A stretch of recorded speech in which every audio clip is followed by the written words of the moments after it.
across the 4 platforms.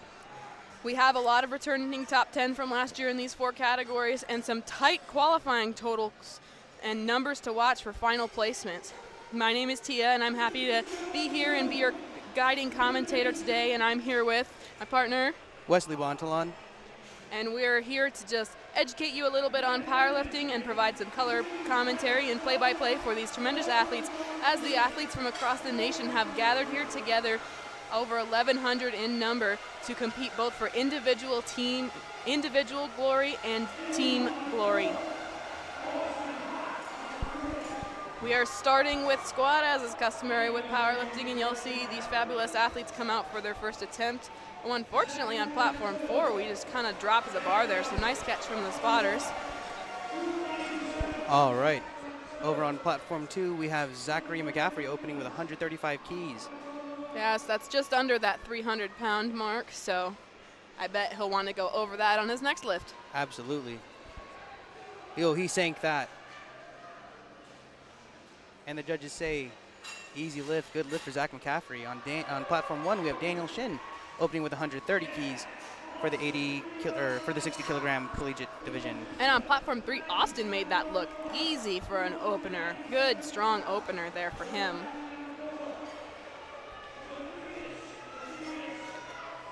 Alrighty, in case you guys are wondering, some of these lifters, once they unrack that bar, they may be looking to the side a little bit, waiting for those commands from the judge to make sure that they're completing these lifts to get all those white lights.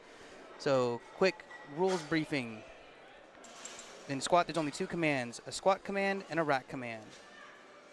You'll sometimes hear it over that microphone, someone saying squat, and then once they're standing upright, look at that rack command. And Matthias Chu made that look super easy. Oh my goodness.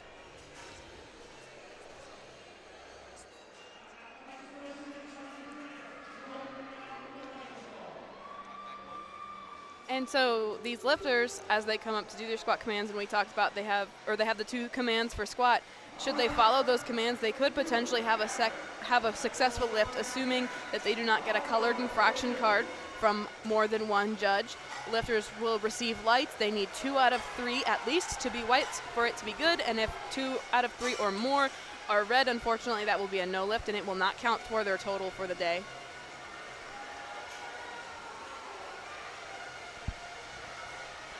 Tanner Jacoby hitting his opener, 137.5 kilos. And judge is saying,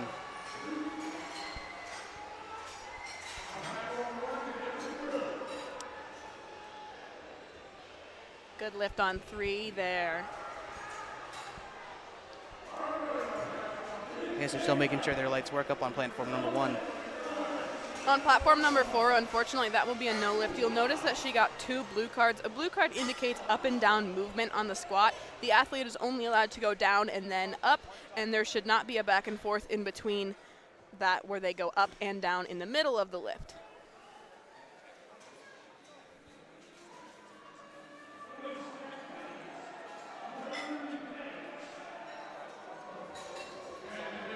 All right, on platform 3, we have Uriel with 180.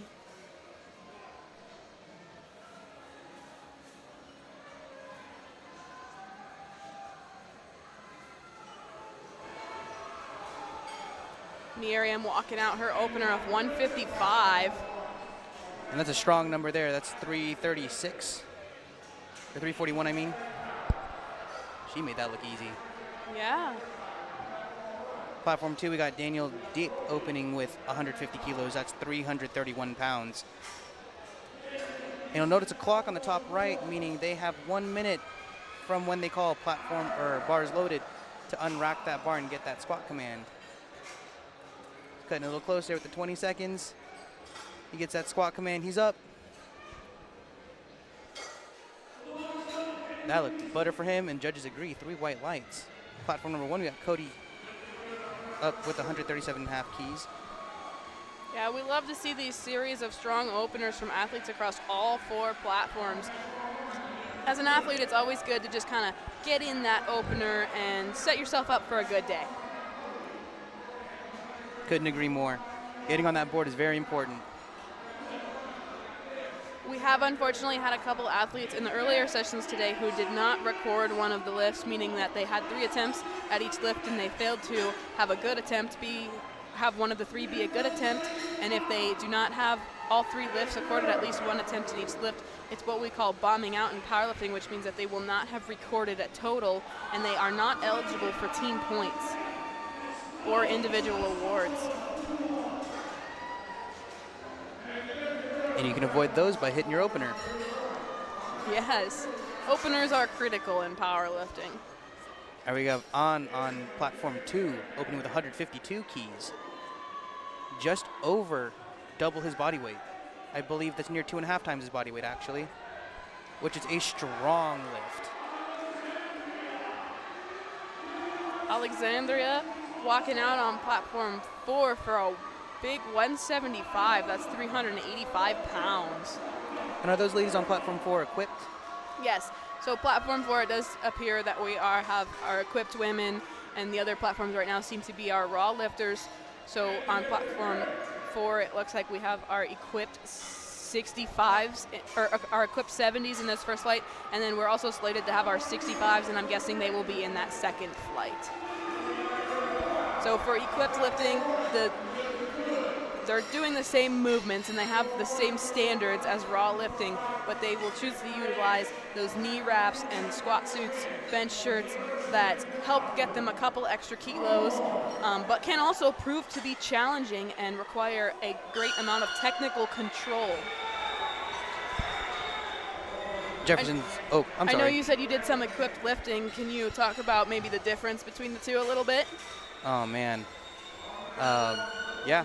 So my last meet was equipped in single ply, and between the timing of having to put your wraps on, making sure your toes don't go numb, making sure that your suit is fitting correctly, all prep, maintaining a weight class that you choose to elect to be in, making sure that your shirts fit right, everything. There's so many variables that go into equipped lifting versus raw. I mean, raw, you put on your singlet, you got your knee sleeves. It's minimal in the supportive equipment. However, if you misgroove in a suit, it can prove to be pretty detrimental to your total. And Olivia DeCanter made that look super smooth. Yeah, and if you were paying attention, you would notice that she actually initially walked it out, received a re-rack command for the judge, was given an instruction, likely that she didn't have her knees locked out fully, and was instructed to try and walk it out again and do it. So that's always a tough thing. It's a little bit scary walking out for your first squat. So on top of that being her first squat at nationals, she had received a re-rack from the judge and had to kind of hurry so that she didn't time out. As you talked about, they have 1 minute to get the start command for each lift. So she did a good job to fight through that re-rack and get that good lift in. Agreed. On platform 2, we have Eric Ho coming up with 155 keys as his opening for the 60s kilogram division. And you may notice some of these lifters have their pins straight, or their rack with the uprights straight up, and some have them angled in, just to make sure that they don't whack their plates on the side of the rack when they're unracking that bar. Sometimes it can throw you off center, but to minimize that variable, putting them in is always really helpful.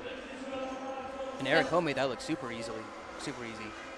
And the lifters can elect to have their racks in or racks out simply based on their personal preference. A lot of times, people will more commonly elect to lift with the racks out position, or what could be seen as the normal position, just because that's what you'll find in most gyms across the country. If they don't have combo racks, they're going to be used to squatting in those upright instead of the angled in position. Exactly, and we are spoiled here at CNATS with these TSS racks where they can go in, out, even one side, as you can see on platform number 4, with Kate Guzman opening with 185 kilos. Yes, and you did mention that all of our equipment and weights today are from TSS, or Texas Strength Systems. You can see their logo on the front of the squat rack right there next to that USAPL on that metal placard. All right, Kevin Eng opening with 157.5 keys. He sank that, brought that up super easy.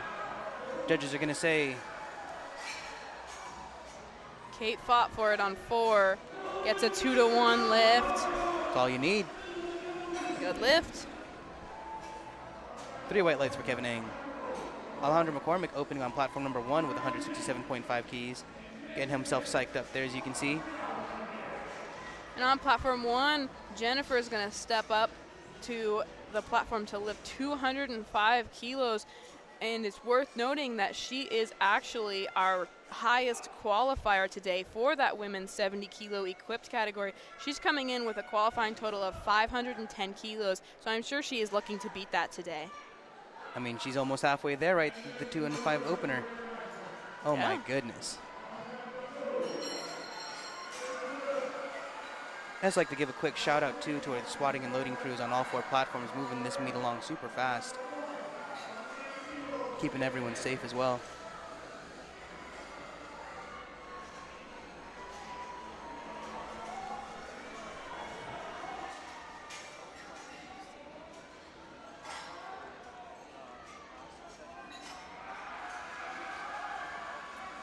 And a breezy 2:05 for Jennifer from Midland.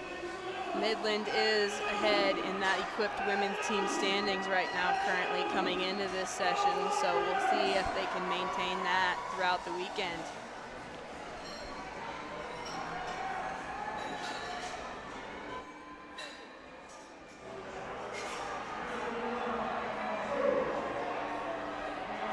We got Eric on 3 for Penn State with 195 for his opener.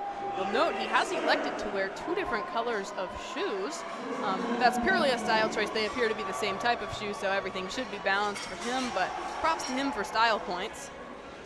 We'd like to see the lifters express a little bit of individuality. Unfortunately, that lift will be a no lift for him, so he'll have to come out and do it again. It appears that no lift was for red lights, which red lights are given if the lifter does not get low enough depth. They need to get that hip crease beneath the top of the knee. Platform number 2, we have Brandon Almendarez with a second attempt of 142.5 keys. And getting that bar load for him. On platform 1, Tank Wen opening with 187.5 keys, just over that 400-pound mark.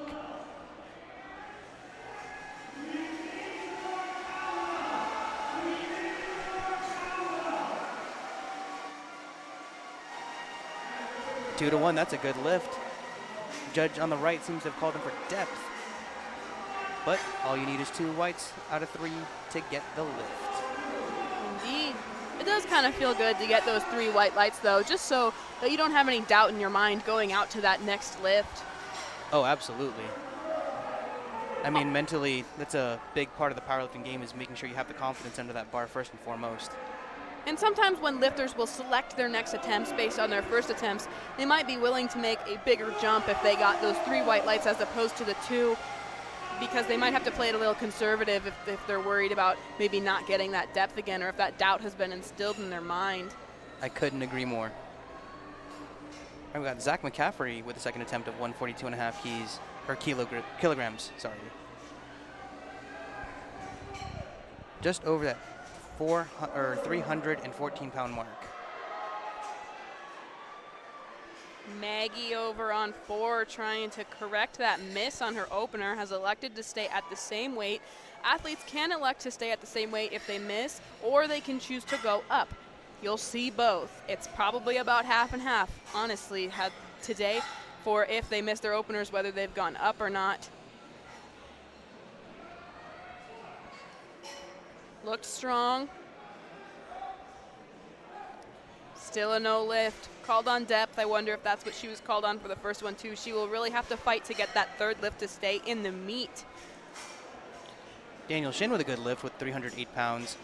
Center judge had called him for depth, however, 2 white lights on the side, giving him some confidence going into his 3rd. Matthias Chu with a second attempt of 147.5 kilograms as well. Call that we've seen a lot today from the judges throughout the different sessions is that blue card on the squat for that up and down motion. So we'll be curious to see if the judging for this session continues that trend or not. I did notice that while I was working the platform on the last one.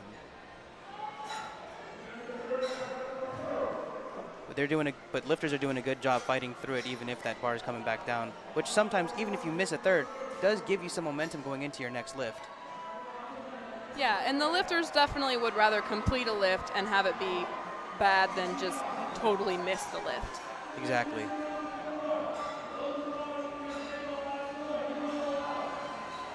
Jefferson Wynn looking to correct his opener with 152.5 kilograms with a retake.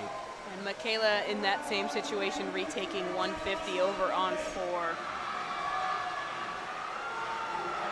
Jefferson Wynn with the heavy grind. Slow moving on the way up. And judges have given him a yellow card. Yellow cards could mean anything from a foot moving, missing a rack, missing a command, or even something as simple as failure to complete the lift is the other reason the yellow card would be given. That's usually obvious failure to complete the lift. I'm going to guess that he received that yellow card for commands. It's hard for us because we can't see the judges, so we just know the color and we know it's one of the 3 things. But I didn't seem to see any foot movement, and he clearly completed the lift, so that just leaves it down to that commands. Agreed. So just have to be a bit more patient next time maybe for that re-rack. Oh, speaking of earlier, Alvin Briones missed 140 kilograms. Instead chose to go up with 52.5 kilograms, and he gets 3 white lights for his second attempt. Yes, and it is risky to go up after missing your opener because, like we said, you need to get one recorded for your total, and sometimes if you miss your opener, that can kind of shake your confidence for that next lift. But if you go up and you make it, you are rewarded with that number. No risk, no reward, right? Tanner Jacoby with 145 kilograms. Spotters and loaders getting him back in the rack nice and safe. Judges say 3 white lights. Moved just as fast as his opener.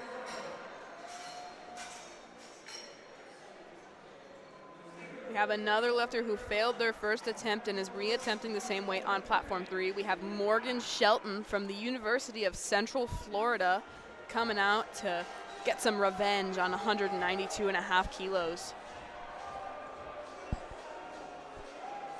Dylan Deep with an easy walkout and confident walkout with 157.5 kilograms. He sings that.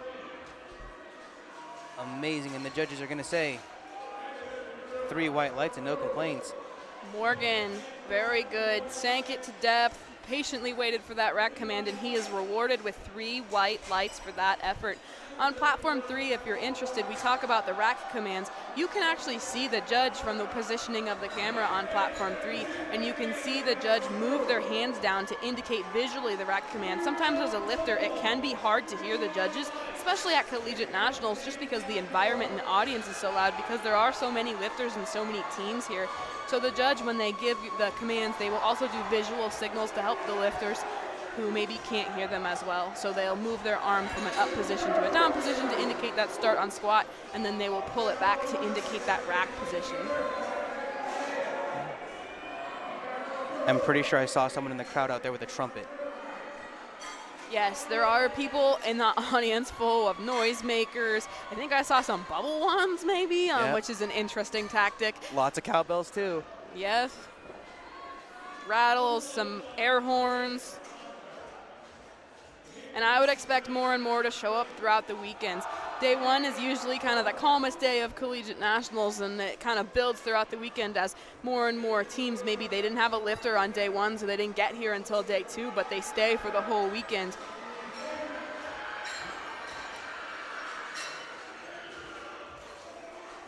Fight for Kaylee on 4, and she fought through it for a victory with 3 white lights. She knew at the top. She looked proud. Almost like she was laughing. Stephen Tran with a second attempt of 157.5 kilograms as well. Sometimes as a powerlifter, you kind of have to laugh at yourself in a competition. Maybe a lift was harder than it should have been, or harder than you expected it to be because it was your opener or your second attempt and it should have been a lightweight and you kind of had to fight through it. But it doesn't matter if the lift moved fast or slow, as long as you get the lift recorded. You are rewarded with the same amount either way. So you'll have to be willing to put that pride aside and continue to fight through a lift even if it gets hard. Absolutely. And Matthew on platform 3 made his attempt look super easy. I am excited to see what he puts up for his third. Yeah. And so for those of you watching the live stream, the live scoring is available on LiftingCast. There is a specific meet for USA Powerlifting. There's a meet for each day of these national championships that you can find on that LiftingCast website, and all 4 platforms can be followed from that link. LiftingCast does a good job. It tells you the lifting order of all the lifters and also what they're lining up for their next attempts and their potential subtotals, and it will also calculate out projected placings for you if you're curious about where your favorite lifter may finish the day.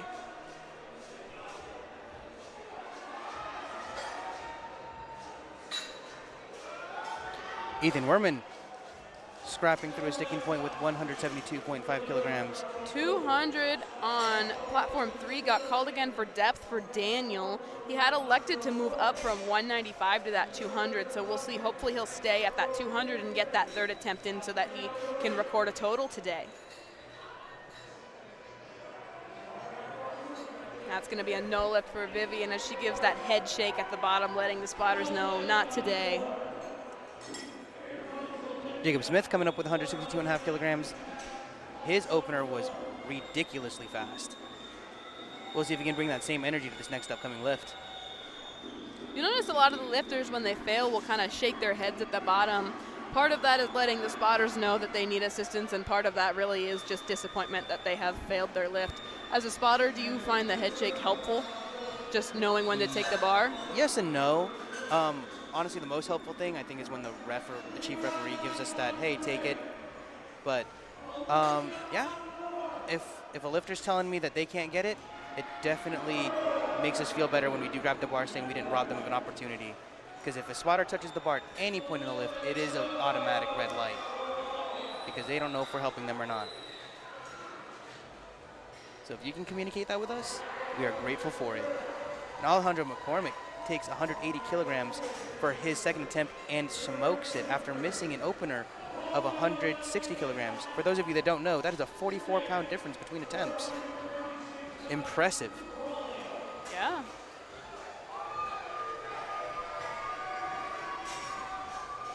We got Braulio and Kate both stepping up to their platforms. Braulio on 3 is going to do 202.5. He has received the start command. Sinks it. Kevin sinks his second as well on the platform 2. Makes it look like easy work there, and he's rewarded with 3 white lights.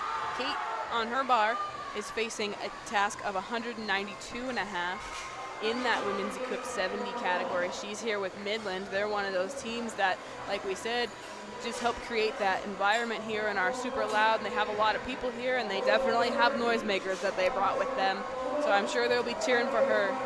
They bring a big team every year. She made it look smooth. Hakeem Collins on platform 2 with 165 kilograms. David Hampton with 190 on platform number 1. Hakeem waiting for that squat command. He's down, he's up. David Hampton's down, he's up. Impressive work on that squat there for Hakeem, because he also seems to be a taller lifter, and sometimes it can be harder for those taller lifters to just get all the way down to depth on their squats. And it seems as though our friend on platform 1 got 1 red but 2 white lights for downward motion. So hopefully we'll see if he can correct that on his third attempt, maybe get 3 white lights and get some good momentum going into bench press. Paul Herrera with 167.5 kilograms, and Tank Nguyen with 192.5 kilograms. And Jennifer Benavidez in this platform 4 over here has gone to 222.5. That's a 17.5 kilo jump. That's big, wow, and she makes that look like light work. The current American record for the women's equipped 70 for squat is 237.5. I would not be surprised if she makes that jump to try and chip that record.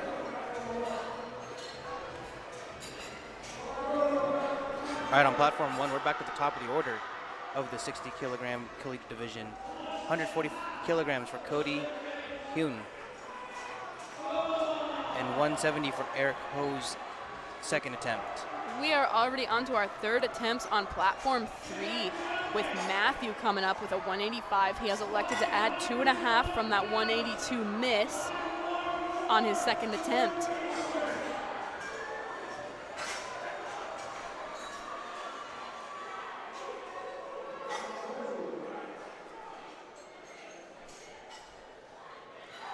Wow, look at the depth on platform 4. Angeli is fighting, and just can't get it. Understandably, she looks a little bit stressed out and a little bit emotional. She has her back against the wall right now, having missed those first 2 lifts. She's really going to have to regroup and put herself together to come out and fight for that 3rd attempt to get on that board today. And unfortunately, that's a no lift as well on 3. You'll note here at the bottom of our screens, we do have updated team standings for the different categories after the last session. So this is after the results of the first 2 sessions. For the equipped men, we have Midland at 28, and Texas A&M and UTSA both tied at 20. So that's a close race in those top 3 right there. That could be changed by a matter of 1 lifter. For the raw women, we have Midland at 37, Concordia at 21, and LSU in 18. So very close placings for 2nd and 3rd there. For the equipped women, Midland already has a little bit of a runaway lead with 50 points. UTSA is at 28 and BMCU is at 26. UTSA and BMCU are really close, and I expect they will continue to stay close. But that Midland lead might not be as big as you think. That might be a 2-lifter difference. And Maggie trying to stay in the meet here, trying to do that 135 for the 3rd time. She goes down and she comes back up really easy. I think that should be a good lift. I think she saved herself. And it was with 3 white lights there. Props to her for being able to come through and save herself. Jefferson Wynn is looking to protect himself from the same fate. He's missed 152.5 kilograms for the 1st and 2nd attempt, hoping to hit it on his 3rd.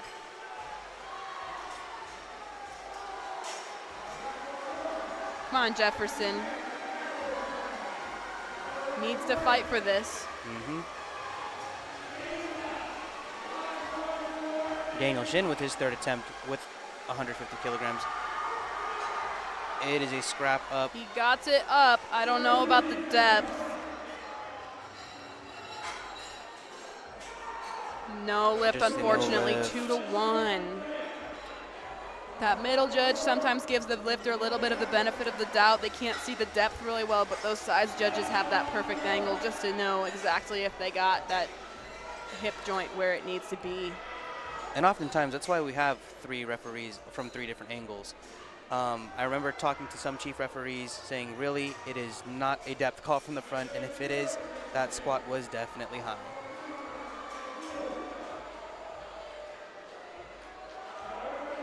Tanner Jacoby with his 3rd attempt of 150 kilograms, and Matthias Chu on platform 2 with 155 kilograms.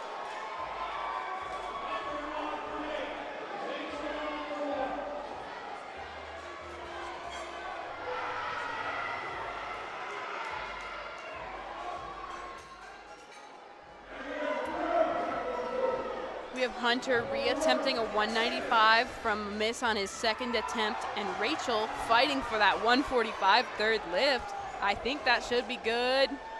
Yes, 3 white lights, so she starts off 3 for 3 on squat for the day, and will be looking to maybe Jacoby potentially trying to go grind 9 his for up. 9. Oh, man. I will tell you, as a spotter and loader, there's nothing scarier than seeing someone slow down dramatically. However, that's when that crowd energy comes in, your spotter and loader energy comes in, your team's energy comes in, just to help you see if you can get through those sticking points, you know, making those grinds a lot easier. All right, on platform 3, it looks like we're going to have Eric Kahn from Penn State. His fighting, his back is against the wall. His total for the whole day will come down potentially to this entire lift and whether he can make it or not. He has missed the first 2. He elected to go up after missing his opener, but has stayed for his 3rd. Let's see it, Eric.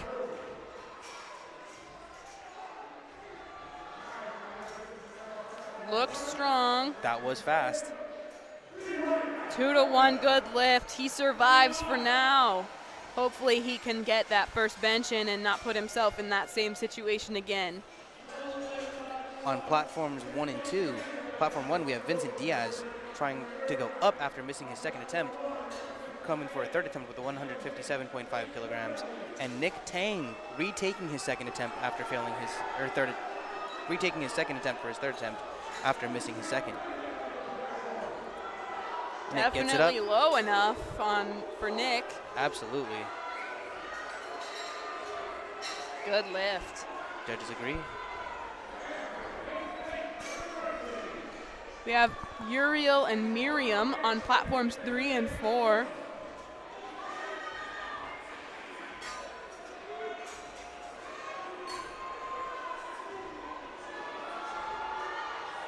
Fight. He gets that up. I expect that would be a good lift. It seemed clean. 2-1 than it is for Uriel. And Vincent did miss his third. Yes, so he bags that 100 kilogram squat, which is a mighty impressive number.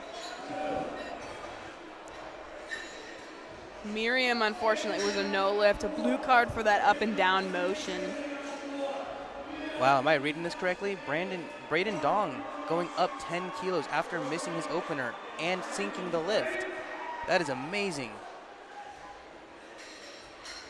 202.5 on his third.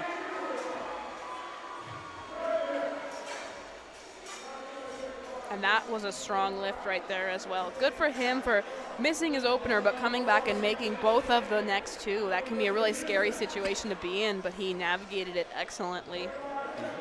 Sometimes at an event like Nationals, athletes might tend to miss their openers more than at other events, just simply because it is a big stage and there is a lot of pressure and there are a lot of nerves. And because Collegiate Nationals is also a team event, you have that extra pressure of not just performing for yourself, but also performing for your teammates that train with you every day and are also likely some of your best friends. You don't want to let them down. And that can play a big mental stress. Nicholas, proud of himself on 3. Good job. Stephen Tran coming to, Ethan Werman returning to the platform to take 177.5 kilograms, and Daniel Deep going up to 165 kilograms on platform 2.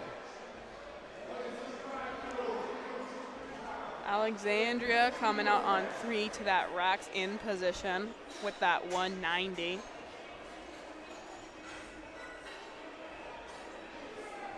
Do you remember what she missed the 185 kilogram attempt for?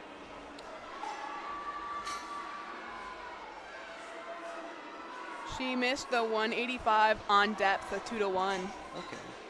Oftentimes, especially in equipped lifting, if you miss on a depth call, especially for squat, sometimes people do make the solution adding more weight to the bar to help you find that groove to really sink it in your suit. But that can be risky because if you don't have the pop on the way out. However, it looks like she's almost there.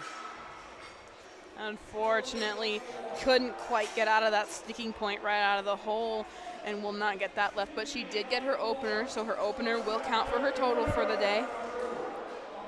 Always good news when you total. Tian Pham coming up to the platform with 187.5 kilograms, and Liam Burke coming up next on platform 2.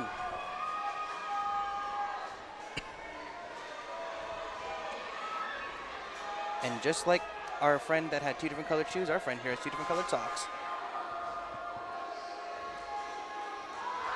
Tian Pham sinks that. Slow but smooth, and smooth is fast. Our judges are going to say 3 white lights. We'd love to see it. Exceptional lift on platform 1, yeah. Good save by our spotters and loaders on platform 2. Vivian, no, shakes the head. Just can't get that 190 today. It's a task too far. But she did have that 185 opener, which is really close to that 190, so not missing out too much on that total there by missing that lift. David Hampton's looking happy as he's nailed his first and second attempt for squat, coming into a third of 195 kilograms.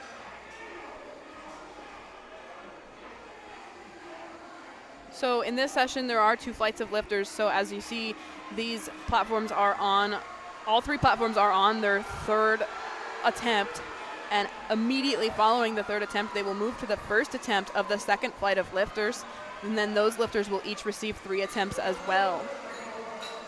Oftentimes, the second flight will have our higher seeded athletes in it, so that the final people pulling will be contending for those national titles and those medals. Of course, these athletes from these earlier flights are also very capable of medaling and oftentimes maybe just missed out on being in that second flight by total. But the qualifying totals for many of these athletes were set months ago, so they've had miles of improvement to add kilos onto that total. Speaking of trying to increase that total as much as you can to place a top spot at Collegiate Nationals, there are only a couple times where you can change your attempt to make that higher to possibly beat your opponent. You can change your openers up to 2 minutes before your flight starts. And for deadlifts, you are allowed 1 attempt change at the very end, should you want to beat another lifter. Yes, and that attempt change at the end for that third deadlift all comes down to that strategy. So a lot of times lifters will kind of focus on their own lifts for squat and bench, and then look at the subtotal going into the deadlifts to see what they might need to do to pull past somebody. So lifters right now are likely making their attempt choices just based on what they feel they can lift or what they should lift. And as you may note, a lot of these third attempts, you're seeing a lot more red lights on some of these third attempts. This is because as the athletes are doing their third attempt squats, it's at a PR or near a PR for them, so it is tough weight. Hakeem made that look easy on platform 2. And Walton went with his opener at 155 kilograms. On our second to last lifter on platform 4 for this flight is Angeli, and she has her back against the wall. She is going to need to come out here and attack this. You see the spotters out there cheering her on, trying to hype her up, and let's see if she can fight through this. This 227 is a massive squat, so we know she can do it because she was supposed to open with it. 501 pounds. That's a big number for anyone.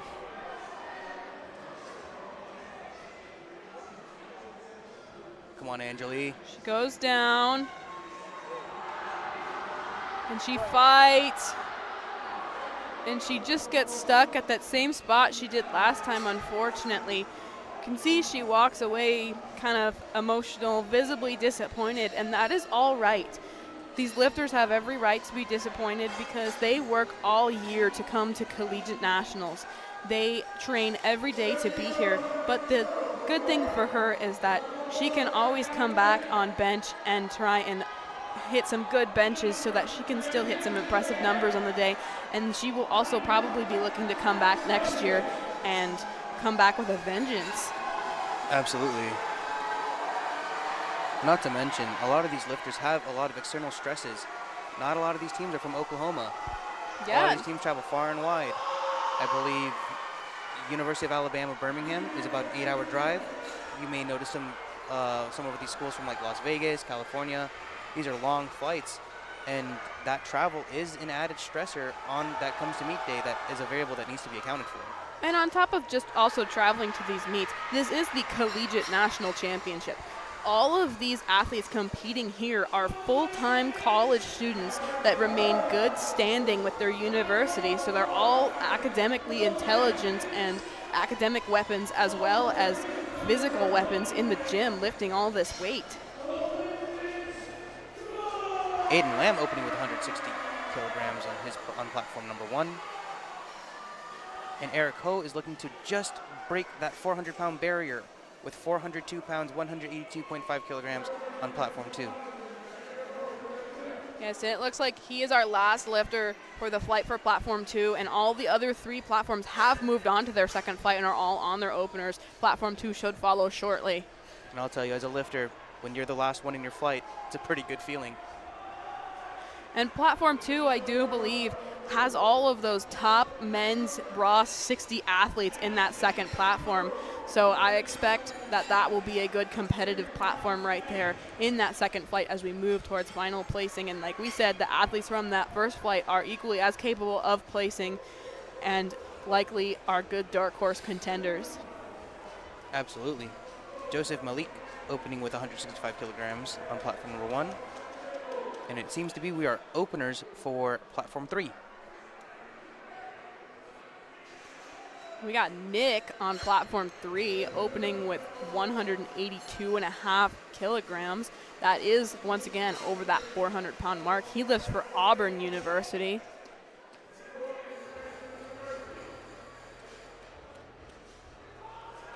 This is Fernandez on platform 2, makes that look easy. The bar almost came off his back there. And that was a clean lift for Nick.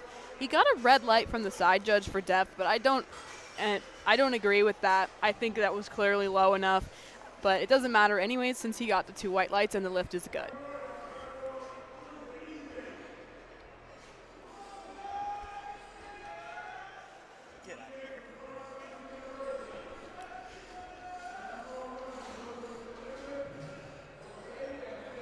EJ opening up with 145 kilograms on platform 2, giving everyone that good luck fist bump for that opening attempt.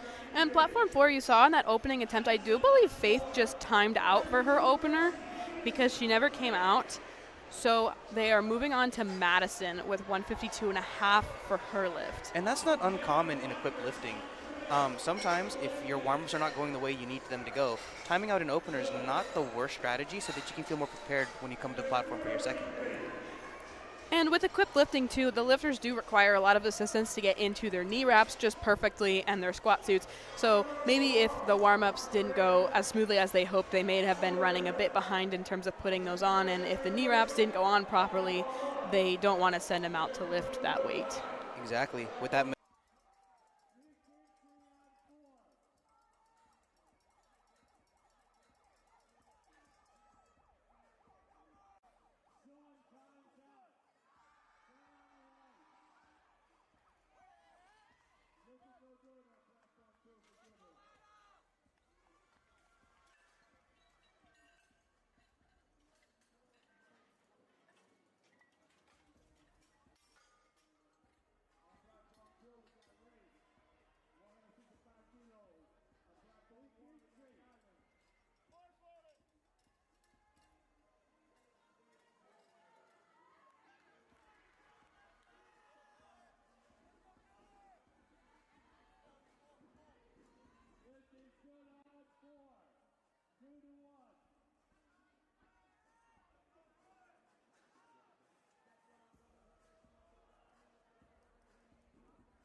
If you miss a second, it's different because, like you said, you have the opener in the book. You're not going to bomb out. But if you miss a second, and you miss a second not because you had to get caught, but you miss a second because it simply just maybe was a little too high or something like that, but you still finished the lift on your own accord, that would be a call to possibly go up for a second. For sure. If you had that first squat and you missed your second on something like, oh, maybe you missed the command or maybe it was just a little bit too high, you could go up. I would only, however, go up for that third one if you missed your second one, if that second attempt that you just missed on a technicality was super light. Agreed. If it moved super fast. If you both struggled and missed it on a technicality, I would elect to stay at that same and just try and make the next attempt better. However, it is up to individual lifters and coaches, and sometimes they might make a lift look hard that really should have been easy for them, and it was just a little bit of a misgroove. Maybe they got off balance or set up improperly as compared to how they normally do, and just kind of got off routine and needed to go up a little bit to get some more adrenaline to complete that lift. Exactly.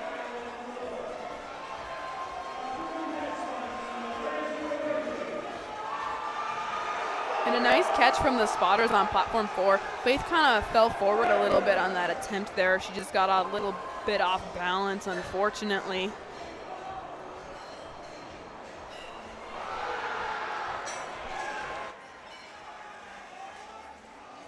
Jonathan taking that 7.5 to 207.5 from 200 that he had for his first attempt.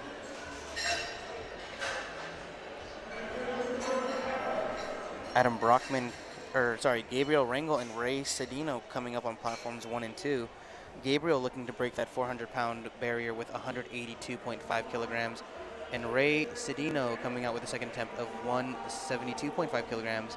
And it's important to note, as we did talk about the rack earlier, that you can put one side in if you choose to step with 1 foot back, a certain 1 foot back, to not hit the rack, that you put that rack in. Doesn't make the bar uneven or unbalanced in any way. I might think that it might make the bar uneven if one was in and one was out, just by a little bit, by a half an inch, just because of that angle. That's like a triangle Pythagorean theorem type thing. If that one side is longer, your hypotenuse is going to also be different. That's a good point. I didn't think about that. I don't think it makes a significant difference. But see, there you see that he was definitely off-centered in his squat, probably as a result of that rack position, with that one side being lower. Dylan Tran coming up with his second attempt, 185 kilograms, 408 pounds. But I do agree with you. All kinds of little variables, especially when you're working towards max effort weights, can make a difference in your lift. Brandon, big fight, but unfortunately no. He really got stuck at the bottom there, unfortunately, receiving those 3 yellow lights for that failure to complete the lift. And good save from spotters and loaders on platform number 1. Dee Kui missing his opener and jumping up from 170 kilograms to 187.5 kilograms. That is a big jump after missing your opener. My friends, that is a whole plate in a commercial gym. Almost, right? Just shy of that. 17.5 kilos is 20's 44. Yeah. Joseph made his second attempt look easy. Let's Still see without center judge. on platform 1 if that 17-kilo jump is going to pay off. And yeah, Still smooth. that looked good. It should have been good. And it is. 3 white lights. Risk and reward. I don't know. Told my coach the other day, I said, you can't win it all if you don't risk it all. That's a good point. But man, 37 pounds is a big jump, even if you did make an attempt, especially on squat. Like I said, working towards those maximum weights, it's any variable can make any difference. Faith Jordan looking to repeat her opener for her second attempt on platform number 4.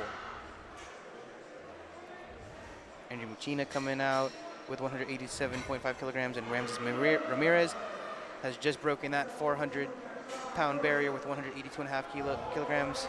And Faith is really going to want this lift here on platform 4 so that she doesn't put herself with the back against the wall going into that third squat. She wants to get this, record it as her first lift of the day, and then try something a little bit heavier to add a couple extra kilos. She does not want to miss this lift. Of course, no lifters want to miss any of their lifts, but there's a certain sense of urgency, perhaps, when you have missed your opener. Tyler on 1, it appears, also has missed his opener and has elected to go up to 187.5. We'll see if that pays off for him today. Sean Murray made his look easy.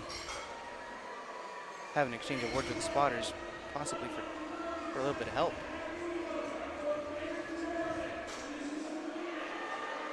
Landon Longoria making the fight for 225 kilograms. Good lift. Missing depth on the front, but not the sides. And you may notice on platform 4 that extended clock. I believe that is because they are having Faith redo her initial lift. You can see on LiftingCast that she does have that asterisk. So the reason for that is if she was in the middle of that flight and she's going again at the end, they will give her that extended clock because usually they would not take time in between attempts for the same flight. Big 232.5 is loaded on platform 3. Hassan must have gotten a solid opener, felt good. Take that 15-kilo jump.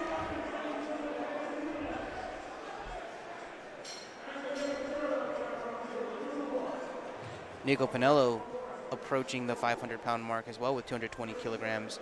This is just shy of that. Also a 15-kilogram jump. Yeah, and in session 1 and session 2 today, we did see a lot of 5, 7.5s, but that's just because those session 1 and session 2 athletes were those super lightweight athletes. These are still lightweight athletes, but they're a little bit less, so they're maybe not super lightweight athletes, but lightweight athletes. And then tomorrow, across all of our sessions, we will have some of those middleweight athletes. And then at the end of Saturday and Sunday, we will have those heavyweight athletes. Faith Jordan getting into the bar with 147.5 kilograms. And we'll welcome Wyatt Hoysick from Concordia after smoking his opener of 180 kilograms, going up 10 kilos to 190 kilograms.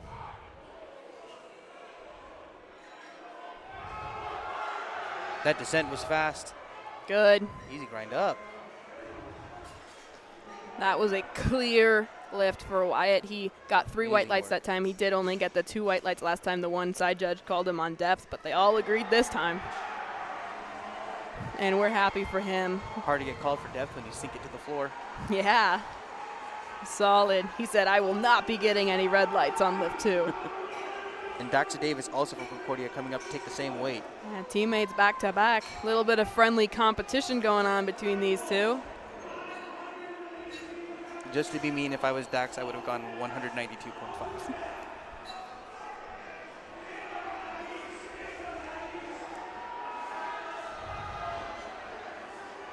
Good choice to go with that 190. Solid. Successful lift there. Amazing. Platform 1, we have Alec Chang with his final attempt of 170 kilograms. one of our friends here who missed his opener, however, chose to increase that for the second attempt. And Dax was awarded with 3 white lights for that 190.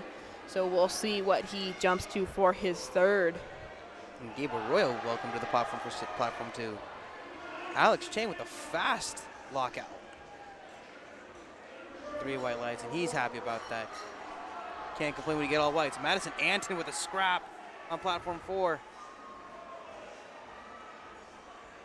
Looks like on platform 1, we are going to have Jose come up. Jose has missed his first 2 squats. He had elected to go up. He stayed for his third. So let's see if he can get this third squat in. We have a couple lifters in that similar position right now, having missed their first and second squats, and that really need this lift to record a total. Suspense is killing me. Come on, Jose. And he did miss on depth and downward motion earlier. Does say 2 to 1. He is still in the meet. Good. And he did That seem to one miss red that light inside. was for depth, but the 2 judges agreed that it was good, so it's a good lift.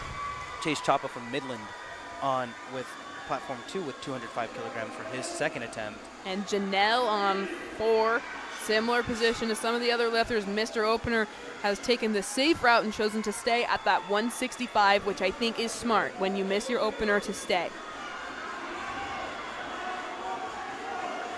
And Esteban making a small jump for his second to third attempt. Really pushing against that squat suit to get low enough. The up was super easy. And she is rewarded with 3 white lights. Good lift. Bailey, same weight, same situation. Also missed a 165 and is re-attempting.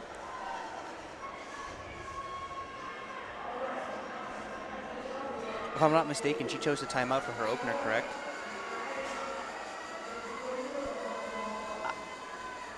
I do believe that that was Faith that timed out for her opener.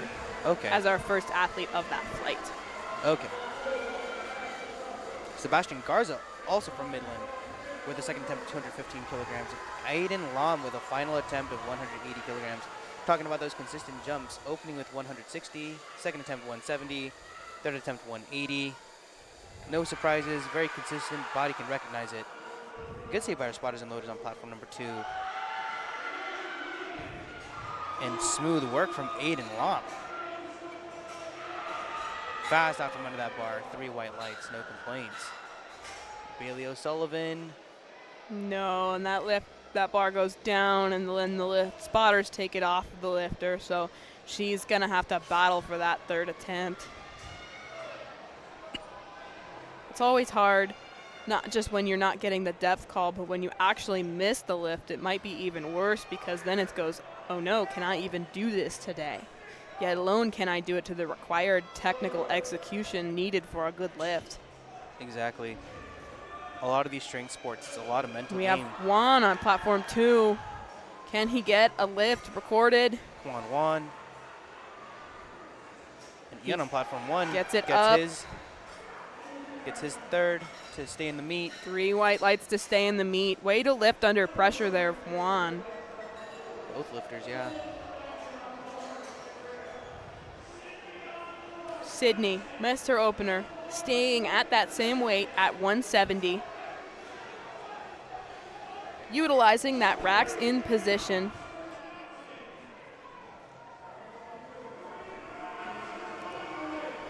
Gabriel looking to go up 2.5 kilograms after missing his second attempt. 2 to 1, good for Jackson. He goes 3 for 3 on squat, and he's happy with that, as most lifters would be. Going 3 for 3 on squat is the perfect way to start your day, and it really just gives you some good momentum going into that bench press and some confidence. It also might instill a little bit of fear into your opponents if they're having a rough day. Maybe they're supposed to blow you out of the water and they got their opener, but you equaled their opener by hitting your third lift. So now you're tied going into the bench press, and all of a sudden there's extra pressure on an athlete that was maybe supposed to excel. Exactly, and that's why it's called the competition. We love to see it. Have you ever had a moment in a meet where that has happened to you? I have, yes. I don't know that I was supposed to blow them out of the water, but I definitely should have been in the lead after squat, and I missed 2 squat calls on depth. Thankfully not my first and second. It was my first and third, so I got that middle lift in there, so I didn't quite have that stress of going out there for your third lift and having to hit that after missing the first 2. But that was earlier this year, actually, a meet in Lincoln that we did. Wow. And I probably should have been ahead after that, but I had to make up some ground going into that bench in the deadlift, and it was stressful. And it happens, and you don't want it to happen at nationals, but it's almost maybe not so bad to happen at a local meet because it just kind of gives you practice fighting through those situations where you might be facing adversity. And as a lifter, if you have a good handler and a good team around you that kind of keep that mental strain off of you, you know, they can watch the scoreboard for you, and all you have to do is go out and lift. That is a great thing to have. And I know after I had that meet where I missed those 2 squats and was behind after I should have not been, perhaps, I went out and for the first time ever in my powerlifting career was able to hit all 3 bench presses immediately following that because I was pissed off. Yeah. So some of these athletes that come out here and we've watched them miss their opener in their second attempt and they got their third, or they missed their opener and then they made their second attempt look really easy. Expect for them to be coming from behind as we move forward in the day because they will be angry and they have something to prove. They did not come here to go 3 for 9, 4 for 9. They came here to compete with the nation's best lifters to fight for top placements and for team points. In these in these kind of meets, I always say it's better to be the hunter than the hunted. Yes. Staying hungry is a lot better. And I think Issa missed her second attempt and her opener going into her thirds. She's going to need to get to 182.5 kilograms. this is her second attempt. Oh. Yes. Oops. She Sorry. did miss her opener, though, so she will need to get this 400-pound squat or she will be in a dire situation. Yeah, well, Tyler Chang is about to face that situation. His back is against the wall currently after missing his opener with 180 and then going 187.5 and missing that on his second, retaking that for his third. All right, let's see if Tyler can Come on, stay in the Tyler. meet. Come on. Fast Low descent. enough. He gets through that sticking point. He has to fight a little bit, but it looks smooth. Good lift there. Great Good for recovery. him. And I will say, if you're ever missing on commands, it is a little pro tip when you're on the platform that to let your spotters and loaders bring you into the rack when they call rack. I mean, yes, you can walk it in yourself, but you will never miss a rack command if they grab your plates and walk you in. Yeah, our Tell coach you. has at points instructed us, specifically on bench, to almost not rack the bench because the spotters will do it for you. So if you just Exactly. go up and hold it, you have no chance of missing the rack commands because the spotters won't move it until after the judge has clearly given the commands. We were talking about fighting from behind a little bit on the and how that can be advantageous. Do you think that fighting from behind can actually help a lifter maybe improve their total than if they just had a big lead? Absolutely. If you're coming to win versus coming to not lose at a competition, it is all the difference in what your total shows. If you're coming to win and you're playing to win, then you're willing to put up the biggest total you possibly can to bury the next person, and not just to win the meet, but to win for yourself. Yeah, and I think that also, talking with that, I think that sometimes when you're coming from behind, you become a little bit of a crowd favorite. Society-wise, the crowd loves the underdog. So if you're coming from behind and you're trying to fight for that battle and you have put yourself in that underdog position, you are going to have more support from the crowd than maybe that lead lifter. And we've talked so much about the collegiate nationals environment and how it just can affect the ability of the lifter to execute the lift. So if the crowd really gets behind them as the underdog, it can also provide them an advantage there. Exactly. I couldn't agree more. And we did talk a little bit earlier about it, especially in equipped lifting, building your total with your squat and your bench with a big one, and then pulling for the win is a very common thing, especially in single ply.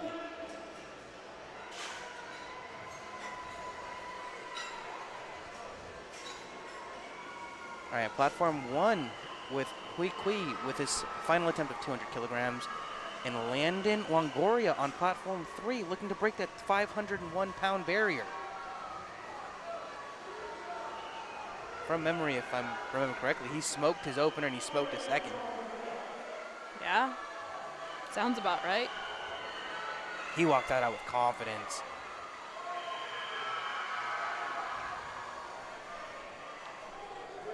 Sometimes, so you talked about how he walked that out with confidence. Sometimes, in my opinion, the hardest part of the squat is unracking and walking the bar out.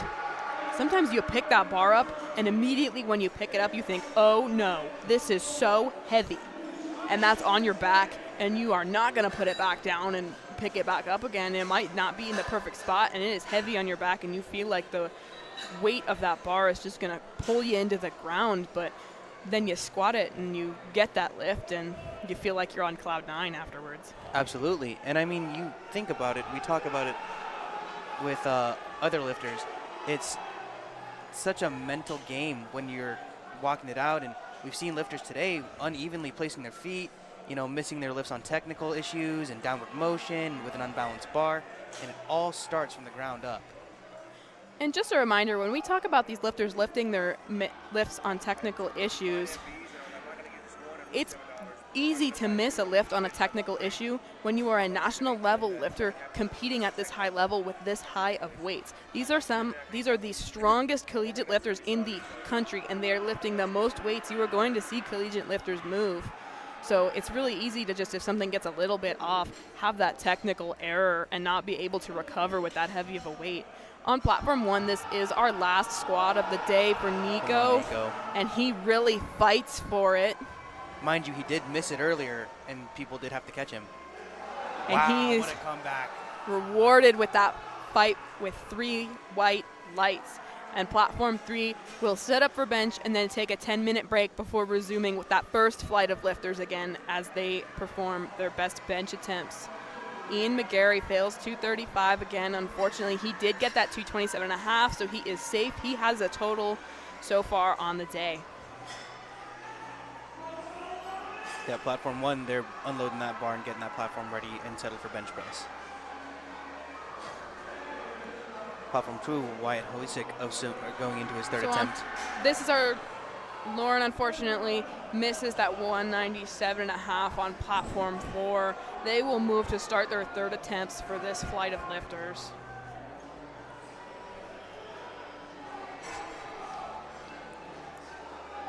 Going into a 242.5 kilogram squat. 195 unracked for Wyatt. Get up, Wyatt. Get up, Wyatt. And unfortunately, just not there today. It's okay. We'll come back. I know he is going to come with that anger bench. And Michael is so excited after getting that lift 2-1. You saw that little archer celebration. We love to see the lifters express their excitement and their character. And also some of that celebration, you can't see the audience, but I'm sure his team is right there celebrating back with him. We certainly heard it through the headphones. Faith Jordan coming out with her third attempt of 155 kilograms. And us commentators for the live stream, we are kind of in the back corner and not in that main area. So when we can hear the teams cheering, you know it's really loud. Every time, every time. Gabriel Arroyo coming out with his third attempt. And what a better hype song out here other than Dropkick Murphys, right? Oh, he's up. Stand up with it, Gabe. Stand up with it, Gabe. He gets the 197, in my opinion. The judges agree. He said, what more can you ask for?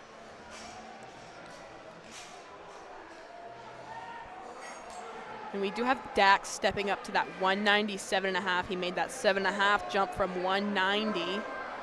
We'll see what he can do here. With his pace, with how 190 moved, how do you think this one will go? Well, I know he tried it in practice, and it's going to be right there. It's going to be a close lift. All right. Unfortunately, just hits that sticking point and goes back down.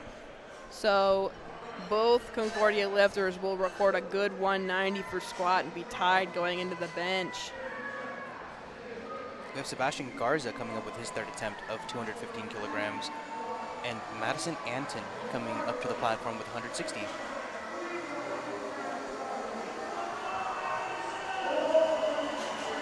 And pay attention to platform 4, because at the end of the flight, you will be treated to an American record attempt for squat. spotting and loading that platform last session, I will tell you, I was grateful enough to see a world record one. Very cool things happen at Collegiate Nationals. Sebastian walking out that 215, taking a couple little stutter steps to get out there. Unfortunately, just not there. Which is all right, because he did get that first lift in. And on platform 2, Chase Chapa is going to be our last lifter for squat for the day. And he has elected to lift 215 kilos. Consistent jumps on his end. And might I say, he has been absolutely smooth with his lifts so far. Bailey with her back against the wall, coming in for her third attempt of 165 kilograms.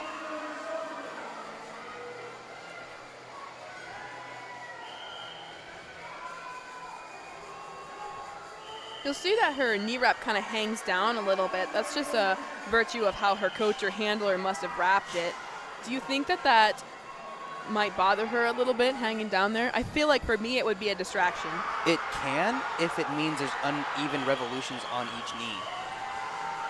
However, sometimes that extra material does, well, mean that both knee wraps aren't evenly wrapped. And she does miss that The third, spotters collect the bar. Unfortunately, that means she will not record a total today.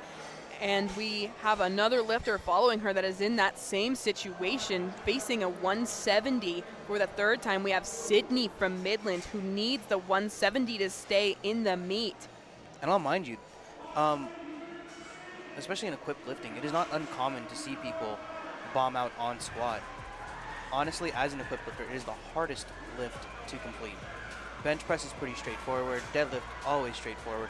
But squat, if you misgroove that suit or your knee wraps are wrapped just a little bit wrong or that bar is a little uneven, you don't feel it as much through a canvas as you do through a singlet. And you'll note that on platform 1 and 2, we have finished squats for all of the flights. We will return shortly on platform 1 and 2 with our first bench presses for each of the first 2 flights. So look forward to some more lifting there. Sydney dosed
I like took my jewelry off or something and made myself like a half a pound lighter if I thought I would have gotten the squat, and I said no. That's not how that works. That's not how that works. And we're starting a bench press on platform 1 and 2. Welcome back to the Collegiate Nationals 2025 USA Powerlifting out here in Oklahoma City. Opening our bench press attempts on platform 1, Bo Brown from Oklahoma State. Excellent fight on 4. It was really slow on the way down and even slower on the way up, but she gets 3 white lights, and she can celebrate that. And this is the last lifter of the day for squat on platform 4. This is Daniela Valdez from UTSA attempting an American record of 203 kilograms. This is 447 freedom units. I now have to start saying that it means freedom units. I love it. For number 1 in the country from UTSA. And this is for the women's Eclipse 65 kilo category. And she's hyped. The current American record is 202.5, so she is chipping this by that half kilo. And you can only chip records now at American meets or state meets for USA Powerlifting.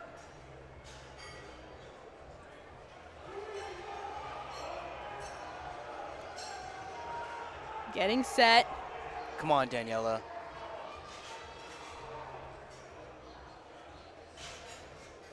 Fights to hit that depth. Oh, she's up. She And stands that's up with smooth it. on the way up. Did she hit the depth? No, unfortunately. That was really close. I couldn't tell. It was right there. It could have gone either way, but unfortunately the judges who do have the best vantage point of that view just didn't think that she had enough depth, unfortunately. Derek Bailey on his opener for bench press with 67.5 kilograms on platform 1. And they are going to set up and take that 10-minute break before they start bench on platform 4. But they have started bench on platform 3, so don't go away because the lifting continues nonstop. And we can see all 3 judges. Now to get a start command, you do need those side judges to put their arms down to assure that the chief referee that the lifter is ready. Yeah, cool view here with that full screen on the left, which we're able to do since that other platform is on a break, where you can see all 3 judges and you can see the side judges give the start command before the head referee. The lifters may be tempted to start sometimes when the side judges drop their arms. They just get that little bit of adrenaline and they can kind of see it out of the corner of their eye, but the lifter must wait for that head judge to give the command. Exactly. And what's funny enough is that when you read the rule book, it does say you need 2 out of 3 judges to put their hands down. Which means if the side judges put their hands down and the chief referee doesn't agree, it doesn't matter. They have to get a start command. If that makes sense. So is what you're saying there is if the side judges say you're ready to start, the chief referee has to give the start command? Exactly. Okay. But if a side referee doesn't put their hand down and the other side referee has their hand down and the chief referee put their hand down, and the chief referee decides that they're ready to go, then that 2 out of 3 can also say, hey, we're ready. Gotcha. That is not a rule that I would have been able to tell people off the top of my head, but it's always interesting to learn more of the intricate little rules that you wouldn't think of in powerlifting like this. And that's the thing, too, is when you're a spotter and loader, you're working so closely with the platform and referees and stuff like that and the staff. Like, you can ask these questions. I didn't know until recently what all of these rules were. When I say recently, I mean within the last year or so, until I became a referee myself. Yeah, and something that's interesting about powerlifting compared to other sports is the USA Powerlifting Federation, they update their rule book every year with significant change, and you can actually go through the rule book and read just the changes. They'll usually put them highlighted in yellow or red, so you can go through and find things that are new this year or that are upcoming for next year. They'll say there is a rule in there. They're changing a little bit of the rule about what brands of knee sleeves you can use, for example, for raw lifting, and it says starting in 2026, that rule will be adjusted. Wow. That's interesting. Especially since we don't have an approved equipment list anymore. Yes, they will be getting an approved equipment list for knee sleeves specifically, to my understanding of that part of the rule book that they have added. Well, I mean, and that makes sense. When we talk about rule changes in the book, oftentimes it is due to a fact that a lifter at some point in the past had found a way to make an advantage out of it that was unfair to others. So one of the rules that I don't agree with, but they are in the book, is wearing your thumb loop from your wrist wrap onto your bench. You might be thinking, well, how does that have an advantage for me? Well, someone somewhere figured out a way to exploit it. Yes. So lifters, you kind of brought it up, are not allowed to have the loop of their wrist wraps around their thumb when they're benching, and oftentimes the judges will stop them, or the platform moderator, who's just behind the curtain usually and sends the lifters out in the right order, will stop the lifter before they start their attempt or before they go to the platform and have them remove that loop from around their thumb in order to not bench with that.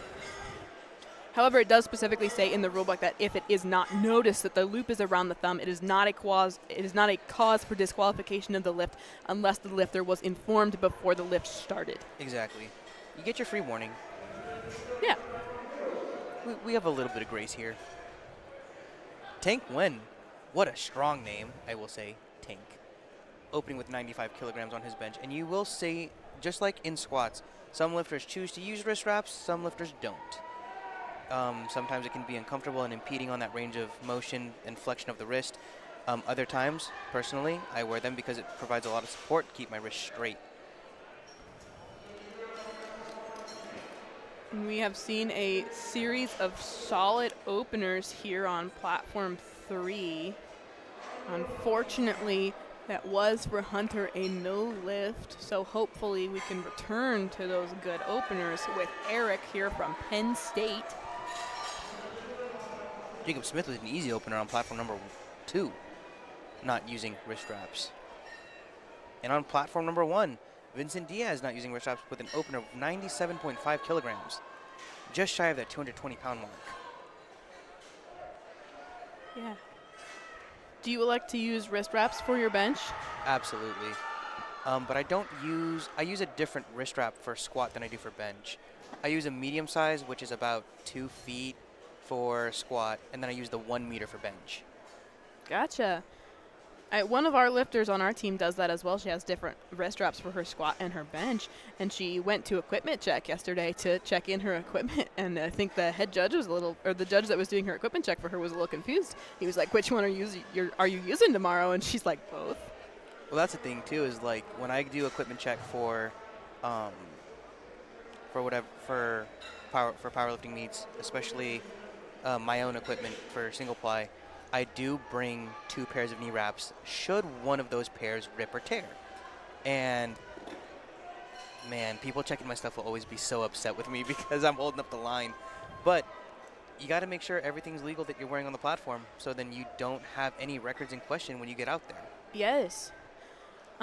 So there is no rule in powerlifting that says you have to wear the same equipment the whole time as long as that equipment was inspected and approved by the judges at equipment check. So, for example, you could turn in 3 different singlets and wear a different singlet for each lift. We did have a lifter change singlets after her squat moving into her bench earlier.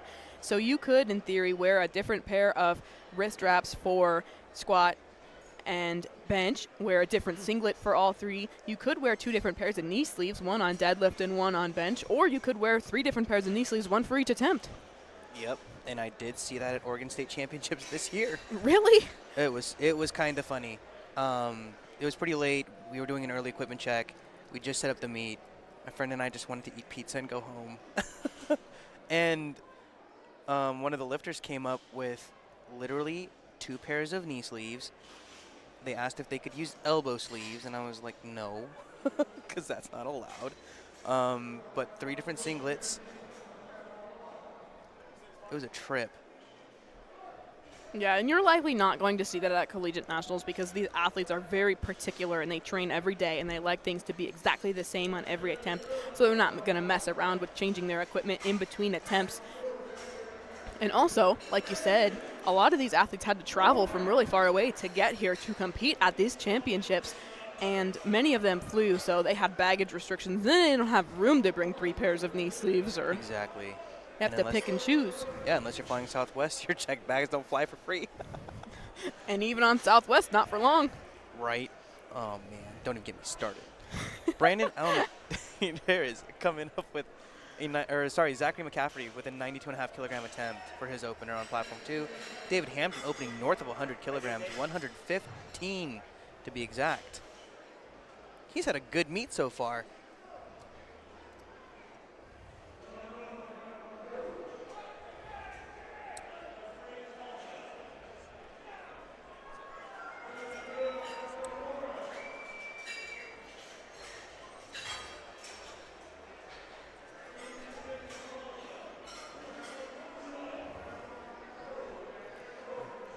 Eric Ho coming up with 95 kilograms his opening attempt.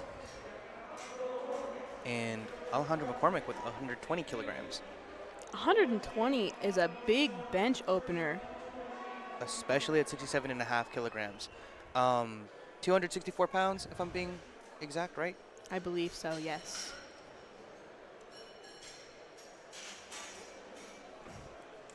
And I bet he's very confident with it since it is his opener, so expect to see it move. I will say I open with something that I can typically hit on my worst day to gain that confidence so I can build that total. But he smoked that. But it does seem he might have jumped a rack command, receiving yellow cards for red lights there. I wouldn't be surprised if he was a lifter that made the choice to go up despite missing his opener because he missed it on the rack command and because it was such a strong lift. Maybe not a big jump, but just a little jump to get a couple extra kilos in for that second lift and maybe make room for a third attempt jump that he has in his plan. Absolutely. A lift like that is one that, in my opinion, would be okay to go up on despite missing that opener. Exactly. And Tien Pham is about to take the same weight.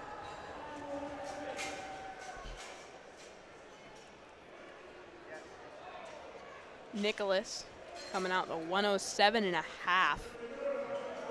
for William Jewell College out of Missouri. Tien Pham made that look easy. And Jefferson Nguyen from University of Texas Austin coming out with 97.5 kilograms, waving off a handoff. He doesn't need it. Nicholas, no lift for those yellow lights right there. Hunter missed his opener, has to retake it.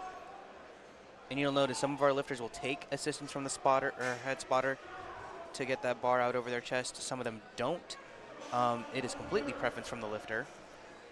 As they come out to do their bench attempts, oftentimes you will see the lifter talk to that spotter giving the lift-offs there. What they're doing is they're just telling them what they want. For example, they'll say, I would like you to go on my head nod when I tell you, or they would say, I might like you to count to 3 before you give me my lift-off. And that just ensures that both the lifter and the spotter are ready and at the same time, and that the lifter can have the ideal lift-off to start off their bench in a good, solid position. Exactly. And Hunter Branson comes back to get his second. Amazing work. All right, and we welcome back the athletes to platform 4 as we start our bench over here with Olivia Decanter at 62.5 kilos for BMCU. Paul Herrera opening up with 100 kilos here on platform 2. He smoked that. And Tarek ably hitting his second attempt faster than his first. Come on, Tarek. We told you, leave the warm-ups in the warm-up room. He chose not to listen, I guess. Braden Dong on platform number 3, coming in with a second attempt of 110 kilograms.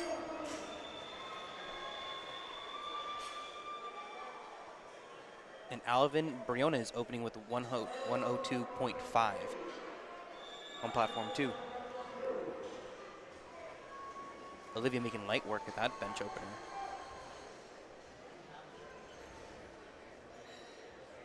Now some of you guys may be wondering, why do people have chalk on their backs?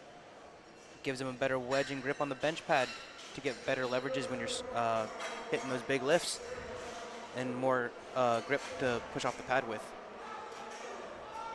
Ooh, Cody is grinding through. You can see the spotters yelling at him there. They're just gonna give no lift for downward motion. Once you get that start command, that bar has to come down. It cannot go back up.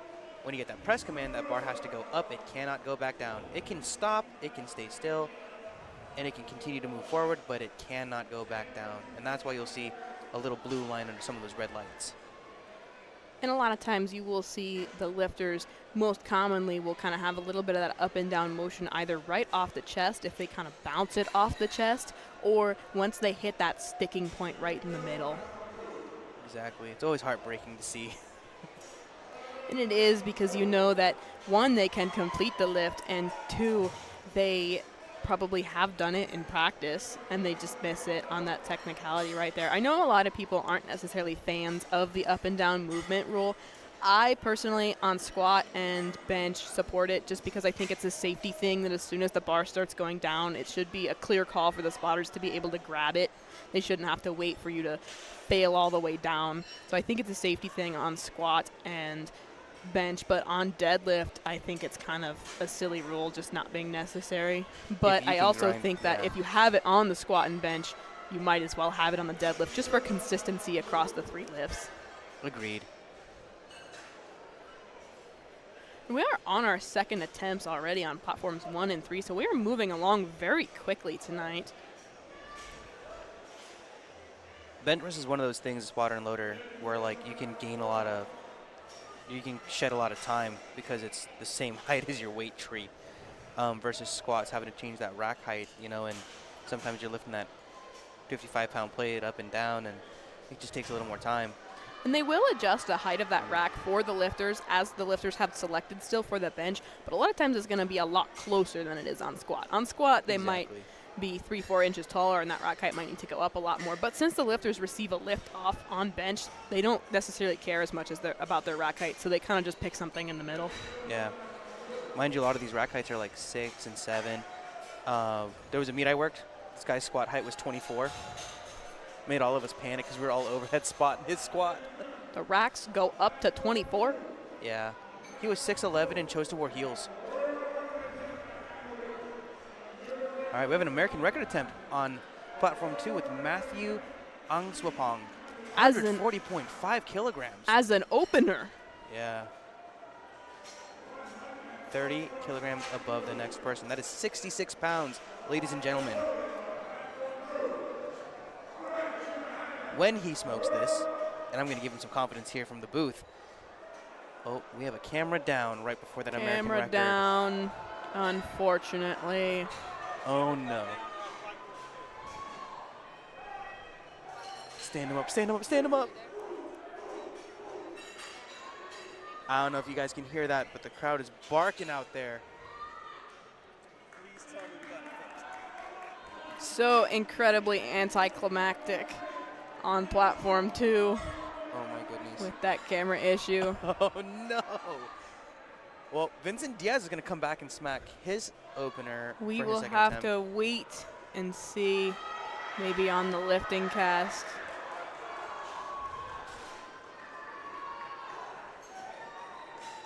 And he did get it on the second try. Tank Nguyen with the second attempt of 100 kilos on platform 1. Oh, my goodness. Platform 2, they're really cry making if I us can't see this into, record they're really live. leaving us in suspense here for this American record. But for now, we're gonna focus on platform 1 since that platform 2 camera is temporarily disabled.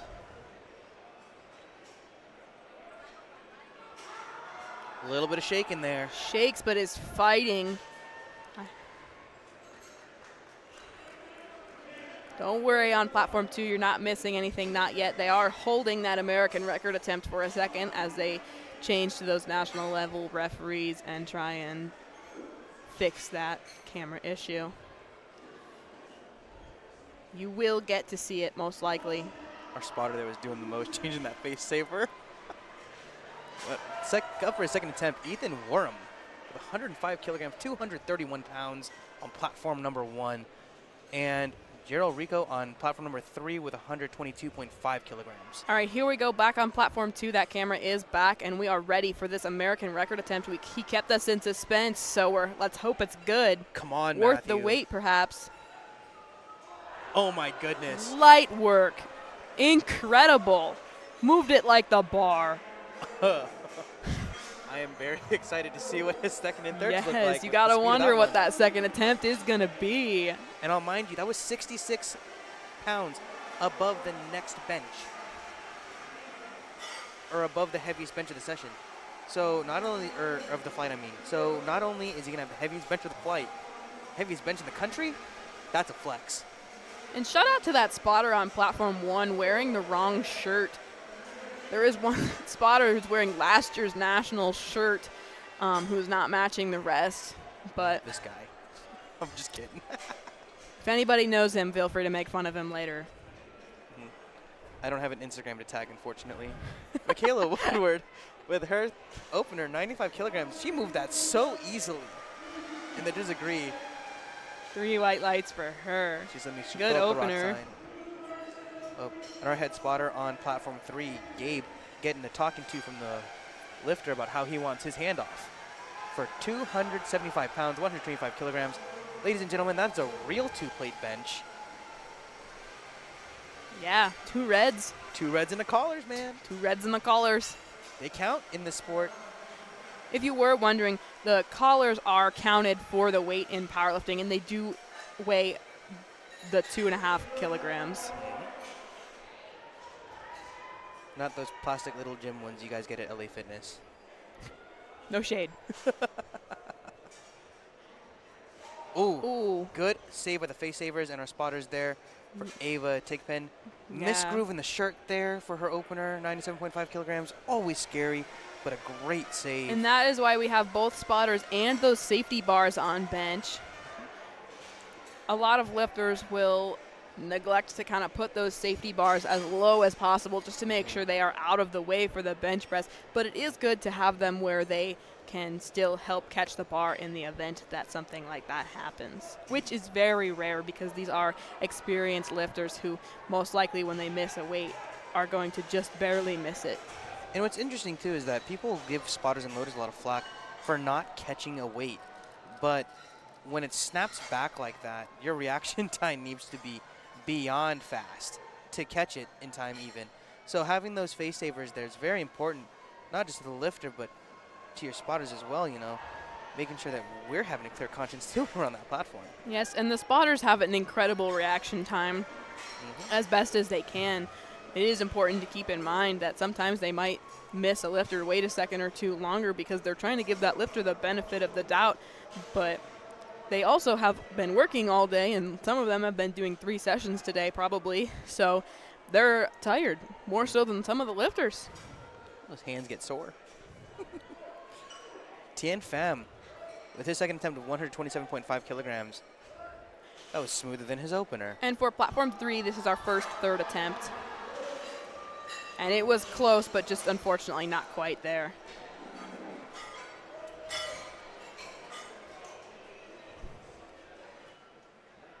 On platform 2, we saw that huge American record from Matthew, and we wondered what he was going to move up to. He has elected to move up 7.5 kilos from that 140.5 to 148.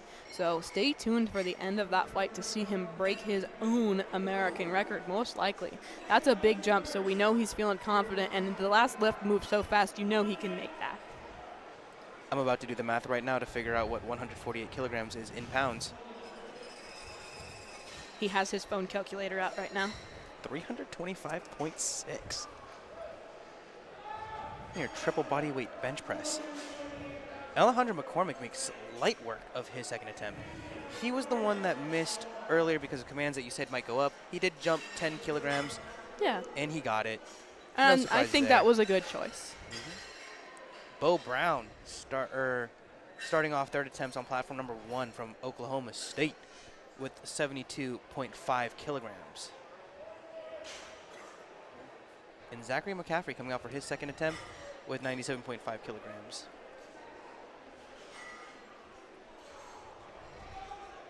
Hunter Branson missing the grind with 112.5 kilograms on platform 3. And Kaylee Gleason coming out with 75 kilograms for her second on platform 4. And this is the first round of this is our first lifter in this second round of bench presses on platform 4. Bo Brown with the slow grind. And he gets that lift. As a lifter and you go up to do your bench, what do you think right before you start benching? You know, I play the mental game of if I don't get this, I'm going to get hurt. So that's what I typically rock with. Gives me that little fear factor to make sure that I get the lift. More recently, it's just been trying to make sure I'm clear-headed, though, moving into it. Try not to focus too much on what the attempt before it moved. Because especially if you're in a shirt, making sure that, like, sometimes your opener just moves differently than your second, moves slower than your second attempt. And sometimes your third is going to move, you never really know. Sometimes it gets stapled to your chest. Sometimes it's a really slow journey to the top. Yeah, and sometimes that really slow journey to the top, you can kind of see a little bit of the light at the end of the tunnel halfway through that lift there. Exactly. A lot of lifters will elect to kind of have headphones in backstage and listen to some tunes that kind of help keep them calm so that they maybe don't have to think before their lifts. You a big music listener at a powerlifting meet? Absolutely. I let my handler tell me when I'm supposed to go. And beyond that, that's it. Very rarely do I even call my attempts. I give a 2.5 kilogram range plus or minus from where I want it to be based on what the speed was for the rep before. And then I know it's going to be one of those 3, but I don't know which one. And then I let my mind drift. All right, on platform 3, we do have 5 misses in a row currently. So let's see if Matthew can maybe break that streak and bring some white lights back to platform 3. Come on, Matthew. And I think he just did that. He looks happy. Happy with those 3 white lights. Oh, yeah. I've noticed some powerlifters nowadays, they see what's popular on Instagram and they start to emulate that more within their actual lifting. You know, biting the chain, skipping around, wearing sunglasses for some. Pretty cool stuff. It's really interesting to see, like, how the sport has grown, especially over the past few years, in terms of attendance numbers and registration numbers for, like, big national events, such as Collegiate Nationals. Wow, Kevin Eng made fast work of that. 3 white lights. And and you mentioned how that registration number has been thematically increasing the last couple of years. That registration number increasing the last couple of years is also the reason why the qualifying totals have gone up so much. There are so many people that want to compete here that USA Powerlifting really wants to make sure that the best of the best lifters are here, so they have that qualifying total to make sure that all the best lifters have the chance to compete at nationals. And it makes it more competitive, especially when you're on the board. If you have 60 people in your weight class, you want to make sure that it is at least going to be a close fight for all those people. And nationals is also more prestigious with those qualifying totals because you actually have to say, I fought to qualify for nationals, not just I paid to enter. Exactly. And a big shout out to USA Powerlifting for keeping those numbers up with recent increases in number of federations and places to compete.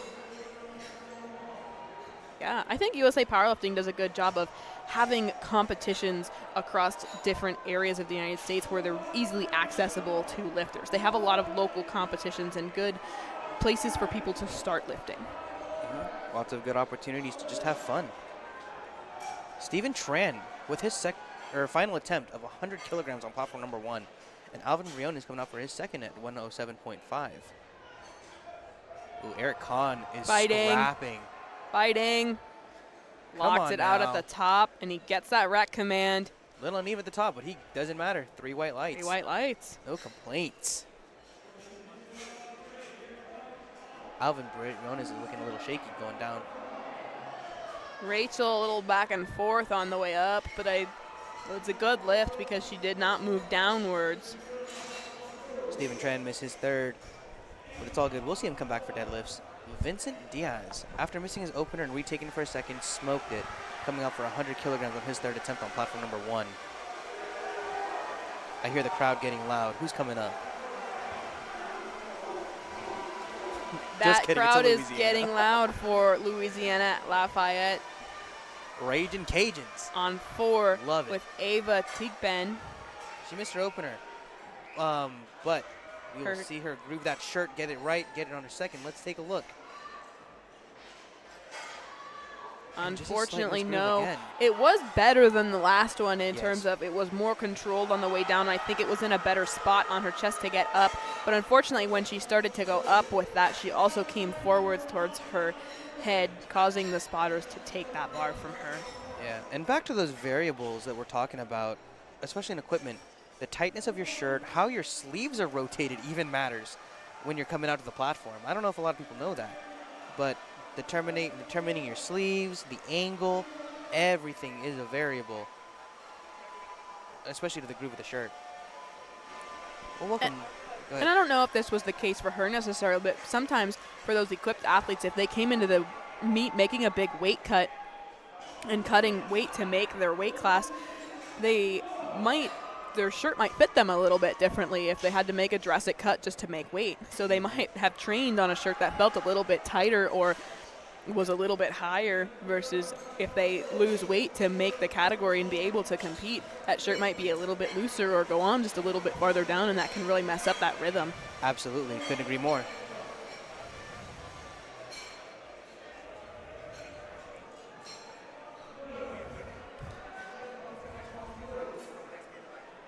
All right, Dylan Deep's dad is coming to us in the chat saying, put some cheese on that burger for his second attempt. So we hope that he can put the cheese on the burger. I don't know, a 5 kilo jump and bench is pretty cheesy to me. My jumps are a lot smaller than that. About half that. Come on, Dylan. Smoke it. There we go. Oh, yeah. Look at that. That was solid. Made his dad proud. Maybe for the next round he can put, like, some ketchup or something on the burger to go with the cheese. Yeah, add it up. Add some bacon. All right, Matthew Angswapong coming out with 148 kilograms on his second attempt, extending his own American record. As he said it last time around, and it was snappy, so we'll have to see how this moves because this is his second attempt, so he still has a third attempt after this. No camera follows, please. We got this. And he explains exactly what he wants on the lift off to that spotter. Nice and calm. 325 pounds. Kai Uchiyama on platform 1 getting his third attempt in. 242 pounds, 110 kilograms. And Braulio on 3 with a good lift. He was the last lifter of that flight. They'll move to the next flight. Come on, Matthew. That was also fast. That moved fast too. A little bit slower off the chest for that one than the last one, but that second half, no issues, not caught at the sticking point at all there. I would expect him to go up more for that third attempt. Kid's got the strongest triceps in America for his 60 kilogram lifters. Amazing work.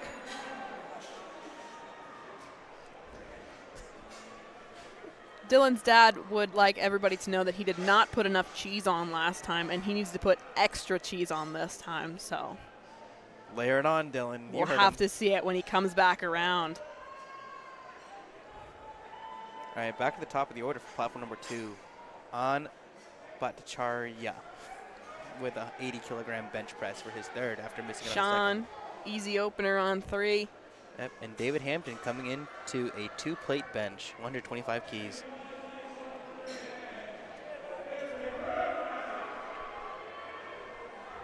We are on openers. Just a reminder again on platform 3. This is our top flight for the men's 67.5 raw category. So expect to be looking to platform 3 for some of those top finishers, most likely, and your potential future medalists.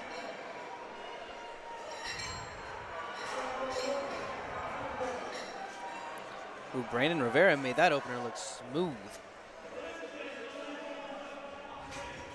And Vivian Penn with a second attempt of 145 kilograms.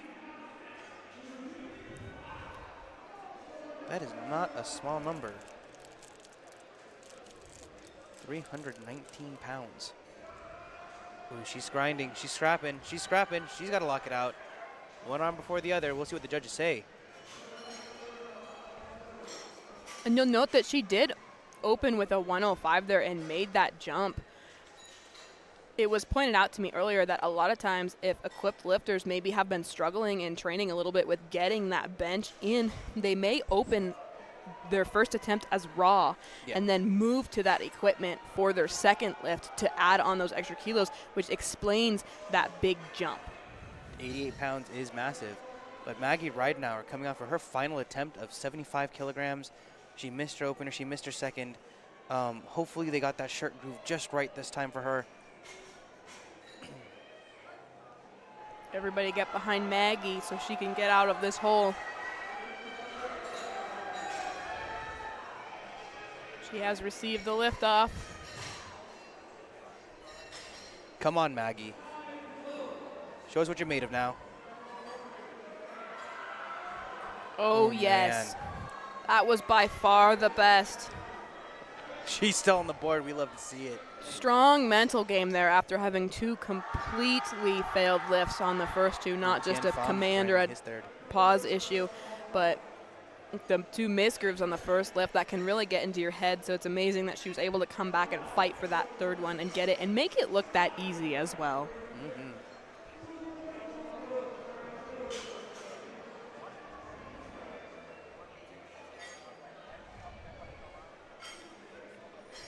Yes, and on squat, she did kind of the same thing. She started off missing her first two squats and getting that third one. So she has twice put herself in that precarious situation and is currently 2 for 6 with the two coming both times on that third lift, needing to dig herself out of that hole. She got a mind to steal that one. Hopefully the deadlift comes across a little bit easier for her. Well, Fight on 4, a little uneven with the arms and the shake of the head, indicating the no lift. Well, I will say deadlift and equipment is a little bit easier than the bench press and the squat. You're not worried about as much about misgrooving your suit or misgrooving your shirt. It's more of straight up, you know, you just get down and pull it. Yeah, it's much less common to see lifters miss their first deadlift than it is to see them miss their first bench or their first squat. Because that first deadlift is something that's likely really easy for them. And there's less variables on the deadlift. You don't have to wait for the start command. You don't have to unrack the bar. You can just walk up and pick it up. I will tell you, I did miss my deadlift opener at my last meet. You know, it happens. It's just much more rare. And also, if you miss your deadlift opener, it's also rare for you to follow that up with missing the second lift. Did you make your second lift after missing your opener? Yeah, thank goodness. I would never live that down, I'll tell you right now. Zachary McCaffrey coming with his final bench press attempt, reminding the head spotter about how to give that proper handoff for 97.5 kilograms. We're on on the next flight for platform number 1.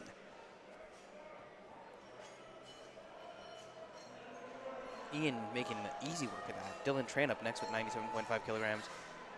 And Miriam Bloom with her third attempt of 87.5 kilograms after missing that for her second. Build that total, Miriam. Let's get it. Yes, we've been saying it all day, but really every kilo counts. So she wants to get this 87.5. Esteban on 3, opening with that 120. Eric Ho coming to the platform for his final attempt on platform number 2 with 107.5 kilograms. And Adam Brockman on platform number 1, opening with the same weight, 97.5 keys. Miriam Bloom has made good work of that one. 2 to 1, it's all you need. Ava, platform 4, another one of those lifters who has missed her first 2 attempts. She's coming out for the Louisiana for the University of Louisiana at Lafayette, and her teammates are going to get loud and get behind her right now because she needs this lift for a total. She did only get one squat attempt, I mind you that too. And they need this total for team points. Come on, Ava. Down. Oh, that looked way up. better. Oh, Gets that rack command. Oh, she saves the and day. she saves herself. So she, like Maggie Reednor, has gone 2 for 6, but is after bench and squat, but is still in the meet. Amazing work. And a bit of a sigh of relief there from the spotters as well, making sure that bar is stopping back toward her face. Good stuff. Joseph Malik up next on platform number 1, opening with 100 kilograms. And you could see that spotter just now on platform 4 was clapping for Michaela, trying to hype her up before she goes. The spotters want to see the lifters complete the lifts just as much as the audience and the teammates do. Exactly. It's less work for us when you guys go put it back in the rack yourself. I'm just being honest, you know. Kind of lazy, don't you think? Of course. We got plates to load. Let's save energy everywhere we can.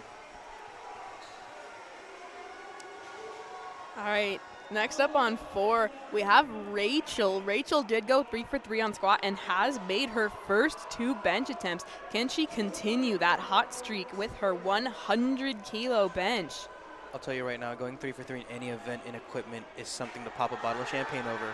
You should be celebrating that right now.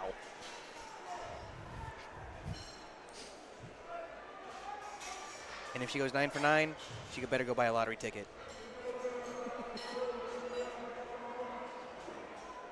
As we've seen so many misses here today. Yeah, we did talk about it earlier. In that first session today, only 3 athletes from the entire session across all 4 platforms did end up going 9 for 9. We had a couple more in that second session. I did not count exactly how many, but I don't know how many are going to be able to do that here today. But Rachel is on track because she does get 3 white lights for that 100. So she is 3 for 3 on squat and 3 for 3 on bench. And we love to see it, I'll tell you that right now. Ian McGarry opens with 127.5 kilograms for his bench, and he smokes that. 3 white lights and no complaints there. Justin Gonzalez opening with 105 kilograms on platform number 1. And Hakeem Collins with his final attempt at 115 kilograms. Something interesting is that on platform 4, we did have a lifter who unfortunately did fail all 3 of those squat attempts and has elected not to bench. I'm guessing that lifter maybe just isn't feeling very well today, or maybe got hurt even before the meet but tried to compete anyways, and after failing to get a squat and no longer being able to register a total, it wasn't worth putting yourself through the pain if you were hurt or sick. But our heart goes out to her. We hope she's feeling all right, and we hope that she's able to come back next year and give it a better fight in terms of being able to record that total and get a couple more lifts in. She'll come back as the hunter. Yes. She also, it looks like, has removed her opener from her deadlift and has decided not to deadlift as well. Well, I know at national events, local events are a little bit different. Local events, if you bomb out on any event, you can tell the meet director or the score table that you would like to continue. Is nationals the same? Yes, at nationals, you keep going after you, or at least at collegiate nationals, you would keep going after you miss out on a lift or recording a lift. It is up to the lifter if they would like to do that, but most of the time they're already here, they're already training. Maybe they missed that squat, but they can go still set a bench PR or a deadlift PR and amend part of that day or make it at least a little bit of a victory. Gotcha. Well, Dylan's dad said put more cheese on the burger. Something that I think is cool is at weightlifting nationals, they actually give out medals for total and for the individual lifts. So the athletes who objectively bomb out, they start with snatch. So if they bomb out in the snatch, they can still do clean and jerk and get a medal in clean and jerk at the end of the day, and they still have something to fight for. It might be interesting to see powerlifting at the national level maybe implement some sort of award system for the individual lifts, and I think that that could really also reward some of those bench and deadlift specialists that It's important to note they do have bench only, do have deadlift only, they have push-pull, but they don't have squat only. I know. I'd be a proponent of squat-only meets. Those would be my favorite. Do my 3 hardest events and then go home. Token lift stuff. Vivian Pin elected to go up after missing her second on platform number 4 with 147.5 kilograms. Yeah, if any of the execs at USA Powerlifting are listening, I would love to talk to you about doing squat-only meets if we could get those pretty please. If I say please enough times, do you think that'll change somebody's opinion? Maybe. Maybe. I was like, Greg and Larry listen. They're cool.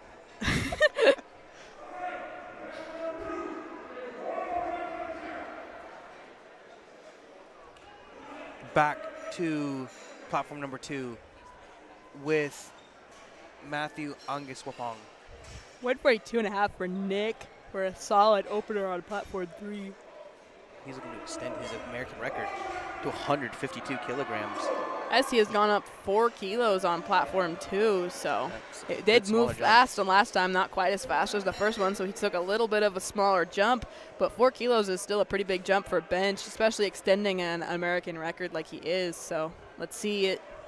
Yeah, 335 pounds is what we're looking at right now. Come on, Matthew. He fights. It's slow. Unfortunately, it's not there. I think he also kind of bounced it off his chest anyway, so I'm not sure they would have awarded it to him even if he had gotten it up. But it's always good to keep fighting just in case.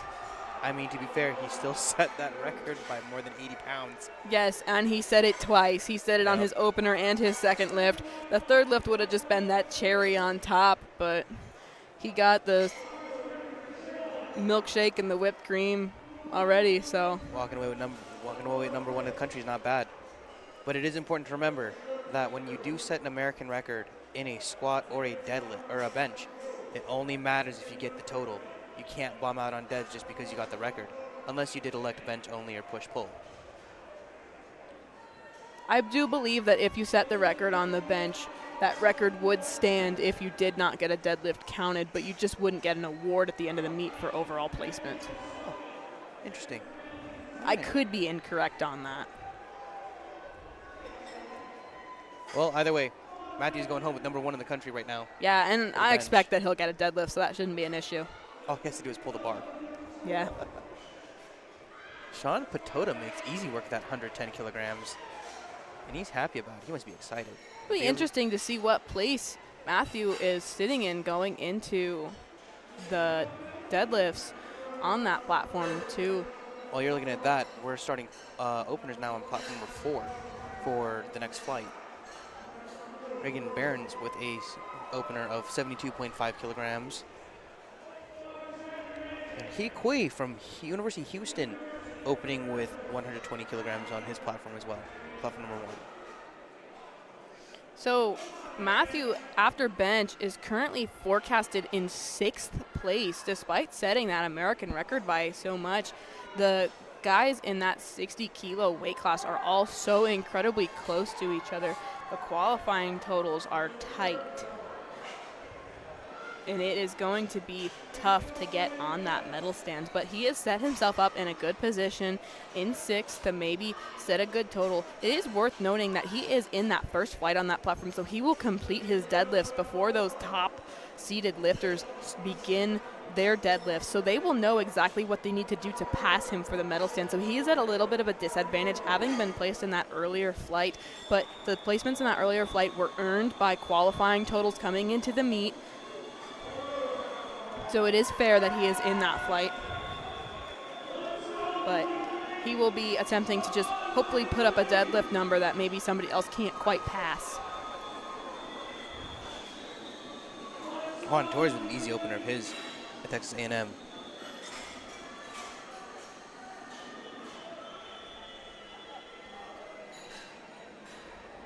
And we are on our last bench opener for this last flight on platform 1. And he got that successfully, 3 white lights, and we will start round 2.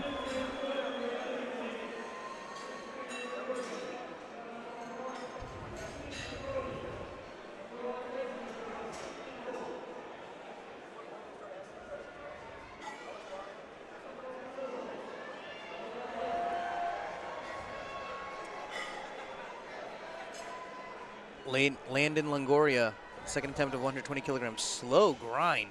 Excellent fight there to keep it moving and to keep it moving up without that up and down motion that a lot of people have been struggling with today. It's amazing to see the resilience of some of these lifters. You know, just because their bar slows down doesn't mean their technique breaks down either. And that is a lot. There's a lot to be said about that. Yeah, and like we said, there's no points for it moving fast or slow. It's just points for completion. Exactly. And when you see them not break down technically, that is them telling us, you know, I've done this enough, my body trusts enough to go through that stressor and get it done the way it's supposed to get done. Faith Jordan makes easy work of that opener with 80 kilograms. But judges gave her 2 reds.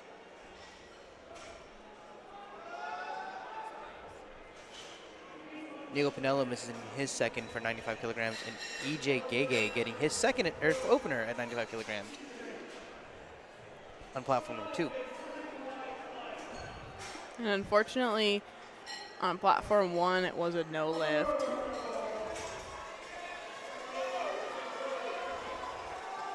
The lifter lifting now on platform 4, Issa, did elect to skip her third squat attempt after bagging that 182.5 on her second, possibly saving some energy and effort for these benches or the deadlifts coming up in an hour or so. And that's the thing about equipped powerlifting too, is like it's not uncommon to elect to not take your third if your first and second were what you needed. It can be very taxing on your central nervous system when you're lifting above what your body can handle without the gear, or equipment I should say. So it can tire you out very quickly if you're not careful. We got Dylan Tran coming to the platform for his second attempt of 102.5 kilograms on platform 1, and on platform 2, Wyatt Hosick with 107.5 kilograms. From Concordia.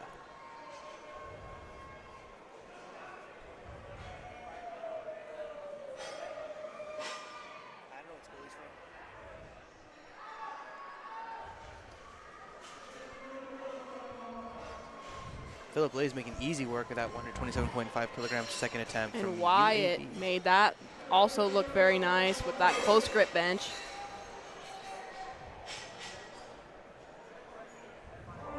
And just like squat stances, bench grip widths vary among lifters. Some like to grip closer, some like to grip wider. Yeah, so on squat stances, there actually is no regulation as to how close or how far you can go as long as you can hit depth from that position. On the bench, there is regulations as far as the widest grip you may use on the bench. If when their spotters are loading the bar next for one of these athletes, you can actually see there's a ring on the bar about 3/4 of the way down that center area. That is the maximum width that the hands can be at. Adam Brockman makes easy work of that. Good lift for Dax as well with that 110. Love to see it. Michael Salbich opening with a second attempt of 127.5 kilograms on platform number 3. And Joseph Malik coming back for his second attempt on platform number 1, 105 kilograms.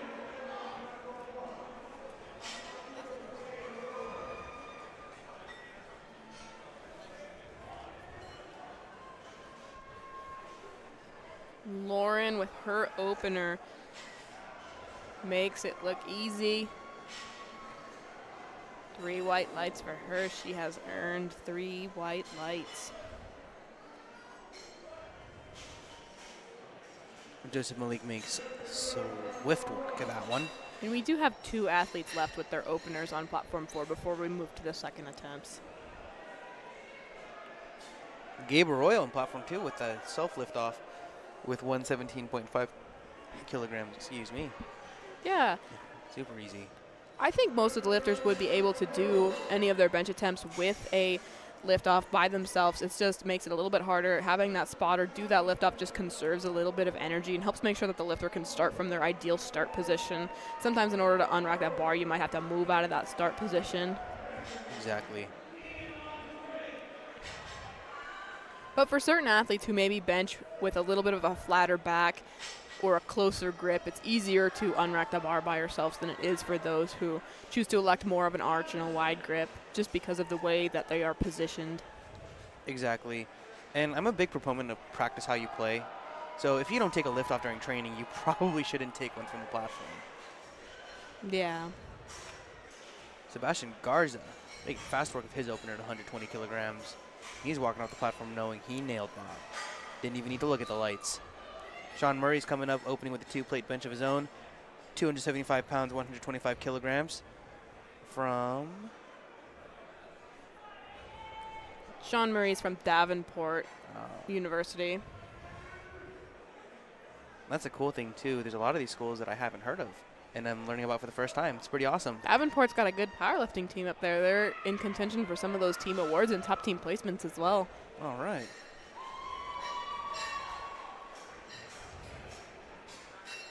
Gabriel Rangel joined the platform with a 112-kilogram second attempt of his own.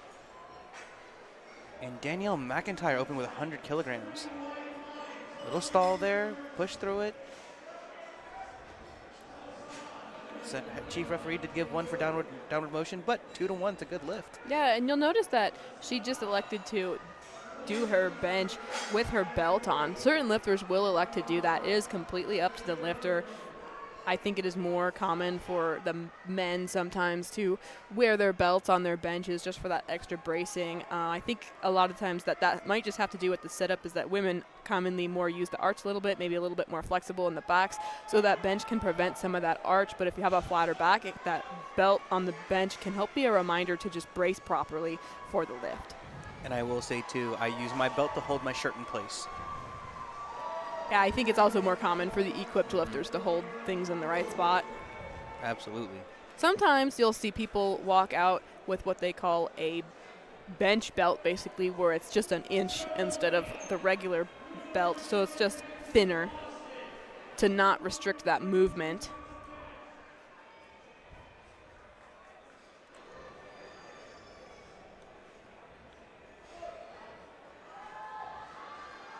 Geraldine exploded that off her chest.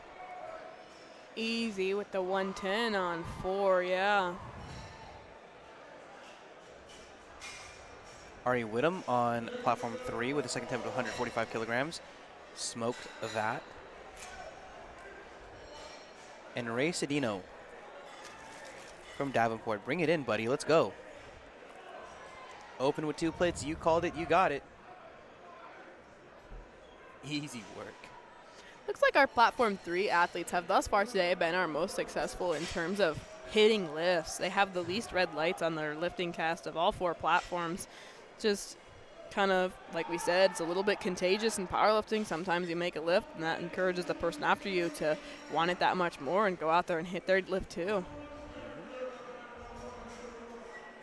And that same effect could be said too negatively if they keep seeing people miss their lifts. For example, it looks like in this flight on platform 1, we do have a lot of red lights from that squat. It can be a little mentally daunting seeing someone fail a weight that you're supposed to hit next. For yeah, sure. or less than. Exactly.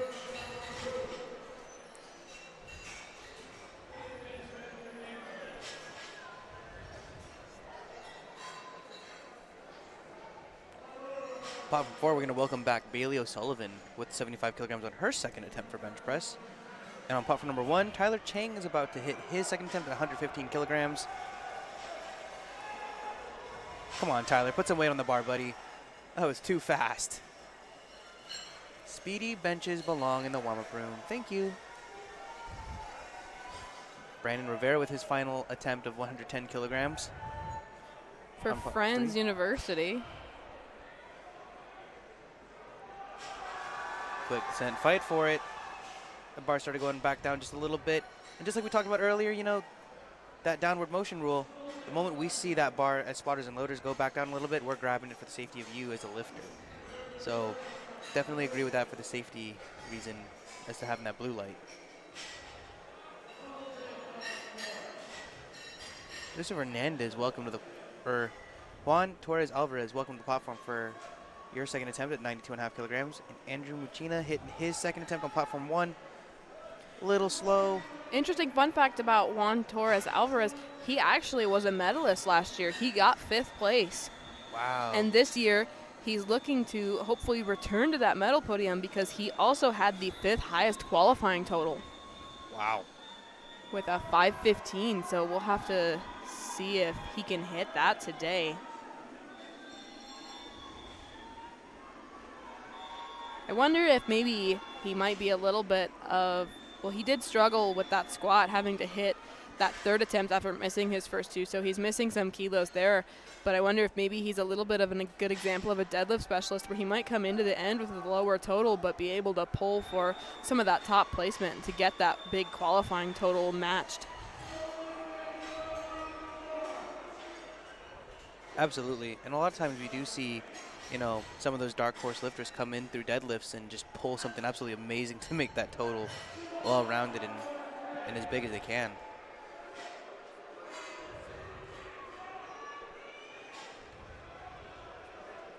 Sean Patota coming to the platform for the last time for bench press with a final attempt of 115 kilograms on platform 3. And he's had a good day. Well, he made his first 2 bench attempts, but he only got the 1 squat in, so he's probably looking to make up for that on the bench and the deadlift. I think I just jinxed him. I'm so sorry, Sean. Happens. Platform number 4, we have Faith Jordan coming out with her 2nd attempt, a retake of her opener with 80 kilograms. And then on platform 3, our next athlete up is Landon. Landon has made his first 5 attempts, all 3 squats being made and his first 2 benches. So he'll be looking to come out of the bench 6 for 6 so far on the day. So let's see if he can get this 122.5. He did take a 7.5 for his first jump and then just a 2.5 for that second. So if that second one was a little bit hard, it could be a test for him here. Solid unrack and confident holding it in his hands. And unfortunately, that will be a no lift for him. It is really easy to miss your 3rd attempt on bench. I don't know about equipped lifting, but in raw lifting, that's objectively the hardest lift of the meet is that 3rd attempt bench. It's the hardest one to gauge how exhausted you are for sure, because the heaviest plate you can add to your bench press is the 1.25 kilogram one. Yes, just a reminder for everybody that athletes have to make 2.5 kilo jumps unless they are breaking a record. We have Nico Pinello coming back to the platform for his final attempt at 95 kilograms. He missed it on his 2nd, so we'll get behind him to make sure he gets his 3rd. Ramses Ramirez returned to the platform for his 2nd attempt at 97.5 Jonathan, another kilograms. athlete looking to come out of the bench 6 for 6 potentially. Come on, Jonathan. Fights. Come on, Fights. Jonathan. And Go it down, goes we back got down, so unfortunately it's a no lift there as well. We have one more athlete coming up that is in that same spot. Maybe 3rd time's a charm, and maybe Sky will be able to come out of the bench having made all 3 squats and all 3 benches on this platform 3. Sky is looking for 125.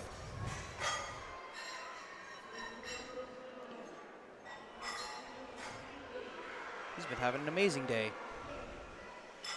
And Sydney on platform 4, I couldn't quite tell, but it looked like maybe her butt came off the bench a little bit, but the side judges did not call it, so it must have been good. It was a good lift, 2-1. It's hard to tell from this angle. Sometimes when they move, it can look like maybe they've adjusted their hips, but they really haven't. It could just be their arch or their bracing in the middle of the lift. That's what the side judges are for. They have the best view of that.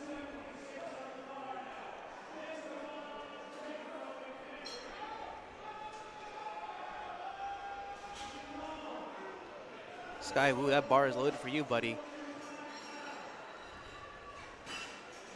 Finish strong, young man.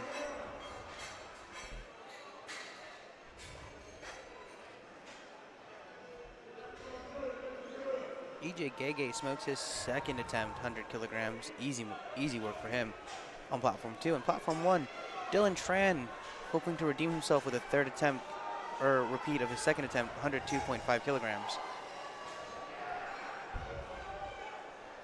Same situation on platform 3. Looking for redemption is Esteban, trying to repeat that 127 that he missed on his second attempt.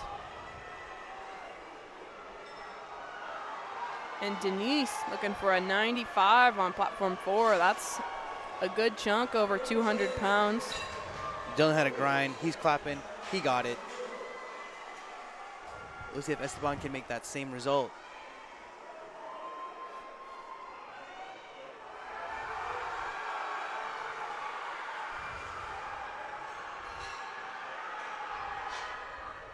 Seems that Denise just hit that wall. He gets it up. I think probably it's a good lift. Esteban did amazing on that one.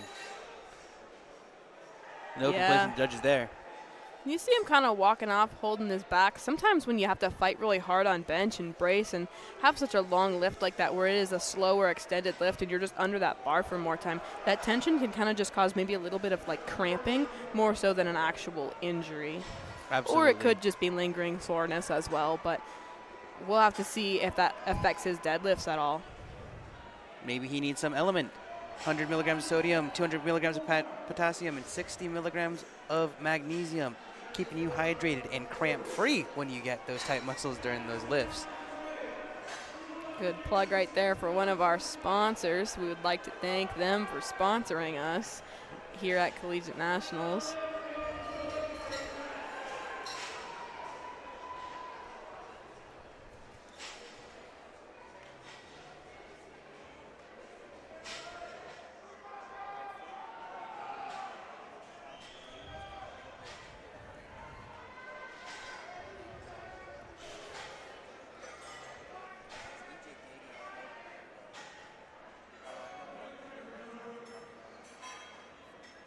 All right, and it looks like we have Dax on platform 2. The name bar at the bottom just is wrong there. Dax is doing 115.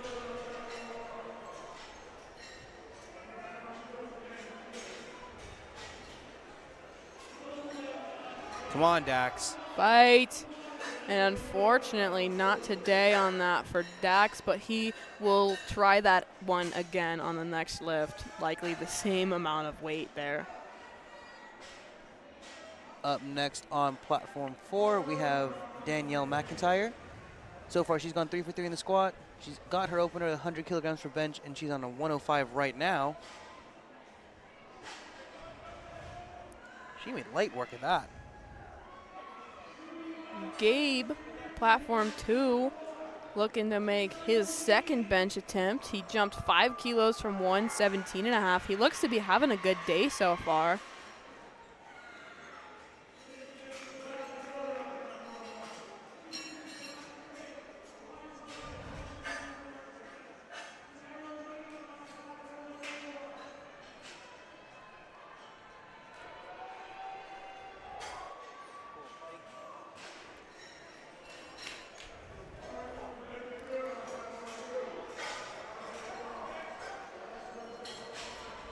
All right, Sebastian Garza coming back to the platform to hit his second attempt at 127.5 kilograms, 281 pounds.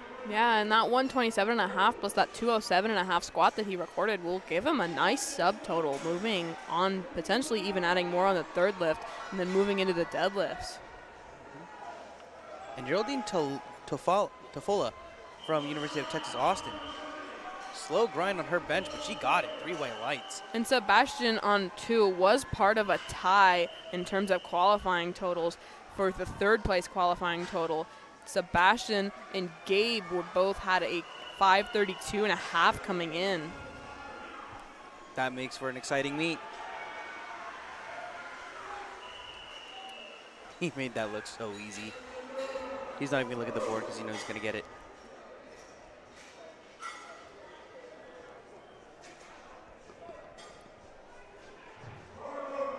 And is a good lift for Sebastian. Daniela Valdez, welcome back to the platform with the 117.5 kilograms second attempt after missing her opener at 112 kilograms. Currently, she's got a 402 squat, 182.5 kilograms, looking to extend that total.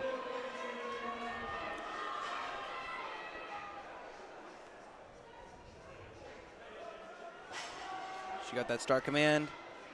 Easy touch to the chest. Smooth lockout. Yeah, that was a good lift for her. 3 white lights. Risk and reward going up Yeah. after that first miss, but well thought out decision by the coach there. Had some faith that she could make that lift, and she took that faith and executed. She delivered. On platform 3 from UMass, Ari Whittam. Looks like he got his 150 kilogram bench press, and he did, extending his total up. We always talk about the attempt selection and making the jumps and how the lifter decides that. We know that they have a plan coming in, but a lot of times the coach and the lifter, they have 60 seconds after the completion of the lift to decide what they want to do for the next attempt and submit that next attempt, weight, what they would like. If they do not submit it, the scoring table will automatically give them an attempt that is 2.5 higher if they made the lift, or the same if they missed the lift the previous time. But as a lifter, it is an incredibly gratifying experience to walk off of a lift like thinking, okay, follow the plan, that was a good lift, move up my 10 kilos that I had scheduled, and your coach say like, no, that was really good, let's go up 15. It just gives you a whole nother boost of adrenaline and confidence, because these coaches are so professional. They've seen so many lifts. When they say something is good, that is high praise. Exactly. And that's not to say that you should be concerned either when they tell you that, hey, maybe we should take a more conservative jump, because at the end of the day, the thing that we understand is that your biggest total wins your weight class. Yes, and the coaches are looking out for your interests as well as the team interests, and they just want to make sure that you can get your biggest total possible. So maybe you could try a 185, but maybe not get that 185, but you could try a 182.5 and nail it. Exactly. They're going to play it conservatively there. And it looks like we have an American record attempt on platform number 4. 132.5 kilograms for Tansy Vordonis. And she must have opened raw with that 70 and then made this big jump to that 132.5. My, oh my. Let's see it. From Northeastern University. She's brought it down nice and controlled. Fast off the chest. Gets stuck, but she's fighting. She gets the lockout. No lift, unfortunately, receiving both blue and yellow lights there. A little bit of up and down motion maybe during that fight, but that was her second attempt, so she can come back out and try that again and kind of amend that. She was really close there. Absolutely. Seemed a little bit maybe flustered walking off the podium. Probably knew she should have had that. I think we did see the hips rise too a little bit there, but hard to tell from that angle, as we said earlier. But it did look like she was losing to the left just a tad. But we'll see her again on her third. Yes, and we did finish the benches for the second flight on platform 3, and so they are taking that break before they move to deadlift. So they have just under 10 minutes, 9 minutes left before they'll start deadlifts there. And we are close to a similar spot on platform 1 with just 3 benchers left to go with their third attempts. All 3 of them have made their first 2, so we'll see which of the 3, hopefully all, will be able to get their third attempts. Yeah, Alec Chang's been having a pretty good day. He's only missed his opening for squat.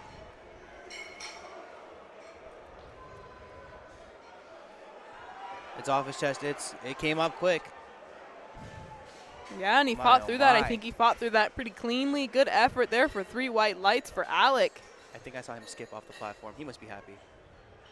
Joseph Hernandez with his second attempt of 140 kilograms. Smooth like butter. And he's going to round out second attempts for platform 2. Back to the top of the order for platform 2, starting off third attempts. Juan Torres Alvarez with 95 kilograms again.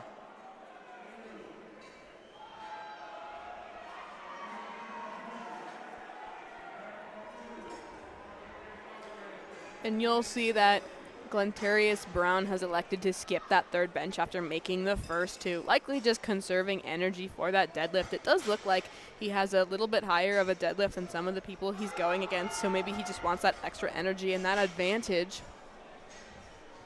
Exactly, especially if he's pulling for the win and he's in that second flight too of the session.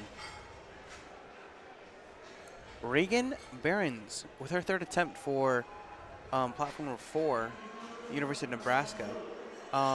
She's elected to take all of her attempts raw for bench press so far.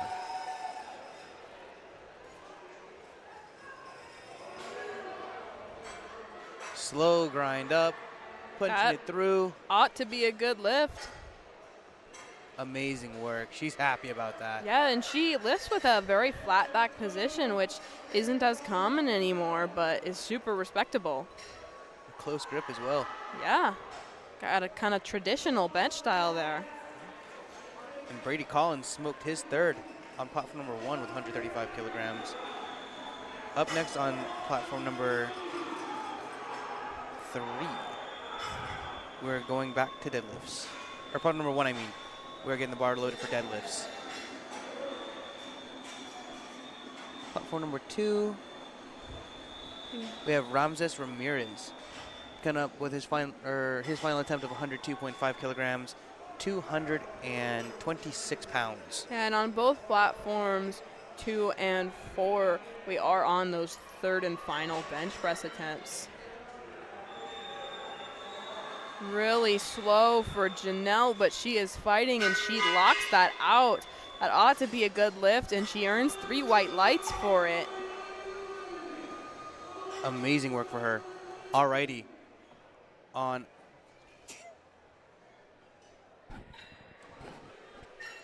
platform number 4. Unfortunately, no lift for Ramses on 1. On platform 4, we do have that American record attempt from Tansy. Oh, maybe not. I think our lifting cast up there has a little bit of a hiccup. Yeah. Spotters and loaders are trying to figure this out with the chief referee to figure out what's going on, because it did say to load the American record, so which is obviously out of order on platform 4. Yeah, so they're going to get that figured out. EJ Gege coming up with his final attempt on platform number 2 with 102.5 kilograms, 226 pounds. Come on, EJ. Show us what's going on. Oh, he's fighting. I hear him yelling. Barking back down. Yeah. Chief referee calling to take it. It's all right. We'll see him back for deadlift for sure. And just a shout out to those lifters as they fight there, because it is so incredibly hard to hold that bar at that middle position for that long and try and fight through there. And especially to keep it in that clean position where if they did fight through it would still be a good lift. So exactly.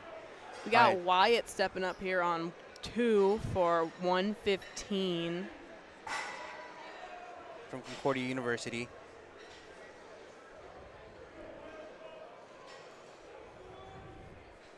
$253. Easy money. Good on 2.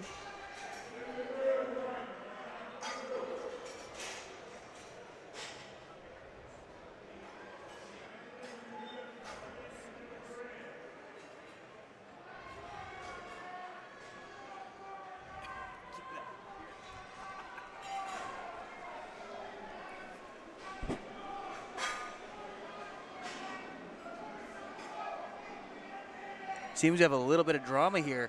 Joseph Hernandez at the end of the flight on platform 2, looking to take the American record that was just set by chipping it with 148.5 kilograms. Oh my goodness, do we have some drama here at Collegiate Nats Day 1. Dax fighting. Dax and he second gets attempt. that lift. 3 white lights and the high five from coach over there. Amazing mental toughness after missing his second. Yes. Great work. Good for him. Looks like we have things back square in order on platform number 4. Sydney Dose. Yeah, short delay there, figuring out what was going on. Coming back with a third attempt of 92.5 kilos.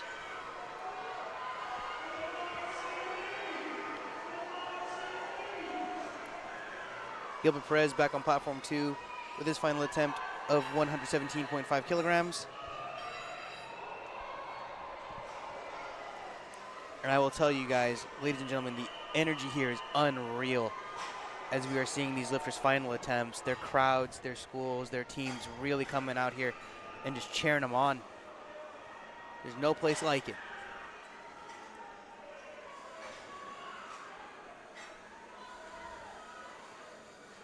Sydney Dose gets that start command. She threw it off her chest. Solid press for Sydney. And solid press for Gilbert Perez, too. 2-1 for Sydney. One blue light for Don Murray, but he's still going to come out with a 130-kilogram bench press. We're going to see him back out on the platform for deadlifts here real soon. Up next on platform 2, Sebastian Garza having an amazing day so far.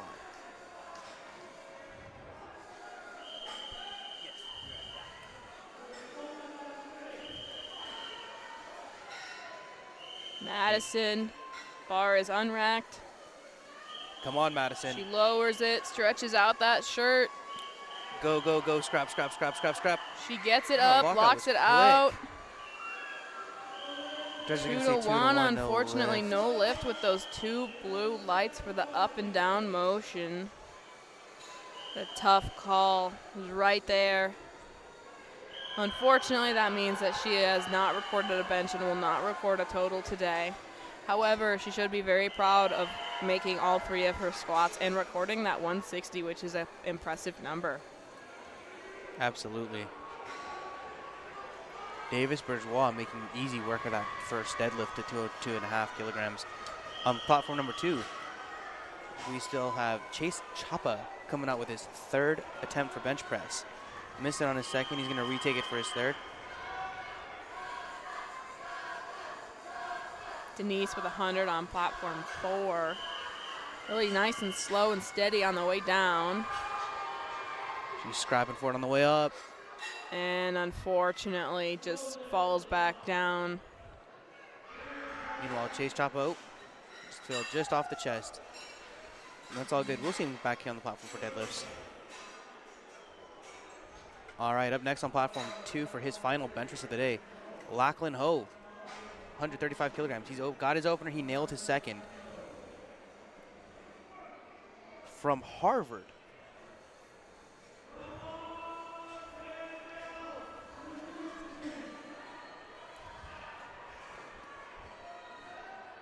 Just got some information. Harvard, man.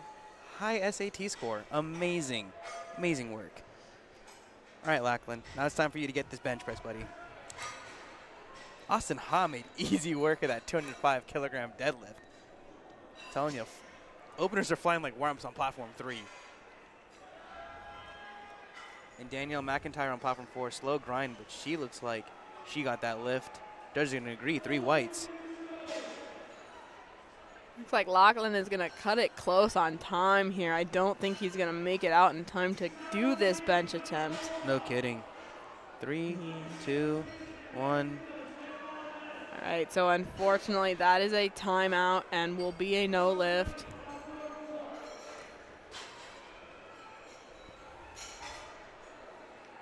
Platform 1 will be back in a minute and 20 seconds for deadlifts. And our last bench attempt on platform 2 before platform 1 returns is Joseph Hernandez, who is attempting to break an American record that was just set in the previous flight, going to 148.5, beating that 148 by just a chip. This is going to be very exciting. Be interesting to see if he can nab this record. And he's looking confident. But this is the kind of energy that we like to see at CNATs. You know, close benches, close calls, close competition. So it makes it exciting. Yeah, and you want to see lifters just chip those records. The fighting for that record really, it makes them grow higher because you're not just fighting against yourself and picking a random number. You have to go as high as you can so that people will be unable to chip you. So we'll see if Joseph can get this American record sealed into his resume today. Come on, Mighty Joe. Oh, he made that look too easy. Yeah. He made that look too easy. Oh, my goodness. 3 white lights. That was cold. He had at least. He could have done more. He picked that attempt just to chip the other guy and nab that record in the bag for sure. Mean. Icy cold on platform 2. Wow. Absolutely unreal. Matthew on 3 with that nice wide sumo deadlift stance. Yeah, so platform 2 will be moving to the deadlift after a small break. Platform 1 will be starting on deadlift as Platform 2 begins their break. Platform 4, my mistake, has 3 lifters left and should be finishing up really soon. They have been having some major hiccups with their lifting cast throughout the day. Daniela records a good third bench attempt at 120. Followed by teammate Isa Benavides at 122.5, trying to bench more than her teammate. Back on Platform 1, we have Tanner Jacoby opening with 157.5 kilograms for his opening deadlift. And he pulled a warm-up. Well, it looks like that grip just slipped just a little bit. He'll come back and see if we can smash that on his second. Eric Kahn made 215 kilograms fly like a butterfly.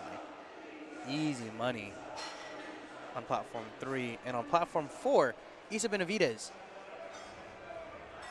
122.5 kilograms for her final bench. On Platform 1, we have Vincent Diaz opening with 160 kilograms. And I think this is really cool to see everyone's very different setup for deadlifts. You know, how they approach the bar, how they get their feet set in. Some of them like to shake it. Some of them like to throw their arms up. No lift on 4, unfortunately. Receiving 2 yellow lights. I think that was just a little bit of a failure to lock out at the end, honestly. Now Tansy Verdones to round out the final bench press on Platform number 4 with the American record attempt, if I remember correctly. Yes, and she did miss this last time, so we'll see if she can come out and nail it this time. And it was awfully close, too, I mind you. And highly anticipated since LiftingCast wanted her to go again right away. Yeah. After that miss mark. The internet said, try again. We want to see the 132.5.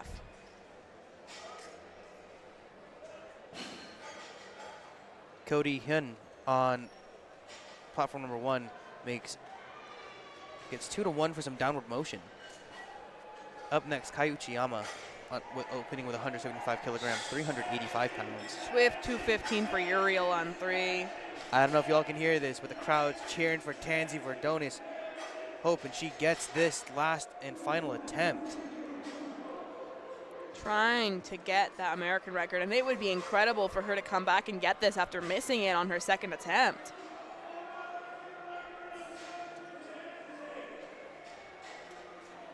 Aiden Alvarez opening with 215 kilograms of his own for his deadlift. But all eyes right now are on Tansy looking to set that American record. Going for the glory here. Come on, girl, make it happen. Strong to the chest. She looks like she's got it up. And that was much better than the last one. Much smoother. Night and day. 3 New white American lights. record holder, number 1 in the country. Amazing. And she's up on the bench, gets to celebrate that American record, has a little dance party, and now she's going to go back, take a breath, and refocus for the deadlift in order to pull for that final total. She was our second highest qualifier on the day. And we'll see Platform 4 back for deadlifts in about 10 minutes. Back on the platform for number 1, opening with 180 kilograms, Daniel Shin from Air Force Academy.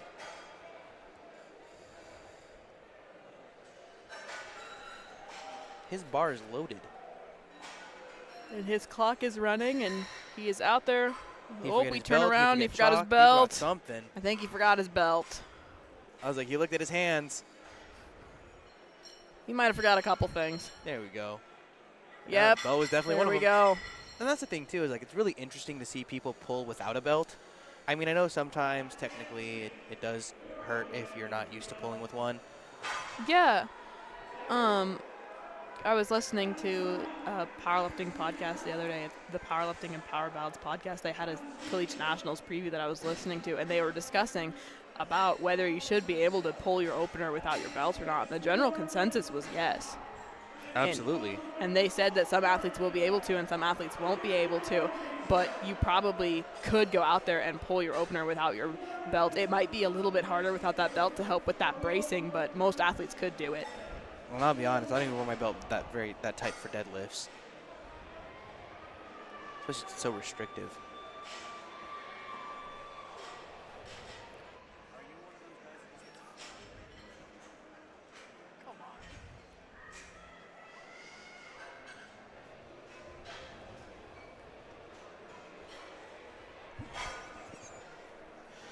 Platform number 1, Alejandro McCormick opening with a 402 deadlift.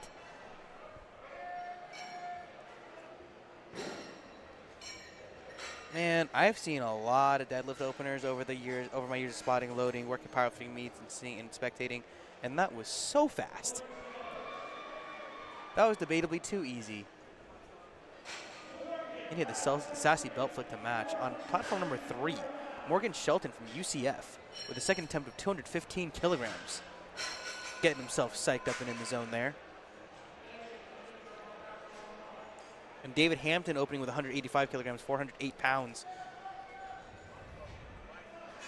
Ooh, I think he might have gotten some downward motion on that one. I think at the top he just over pulled it a little bit. He pulled it back too far because it was almost too easy for him. So he surprised himself at the top and he kind of locked out that back too quick and it threw him off balance. Exactly, and it's not uncommon to see too, like people open their deadlifts super conservatively because they don't know how much gas they're going to spend on their bench press and their squat.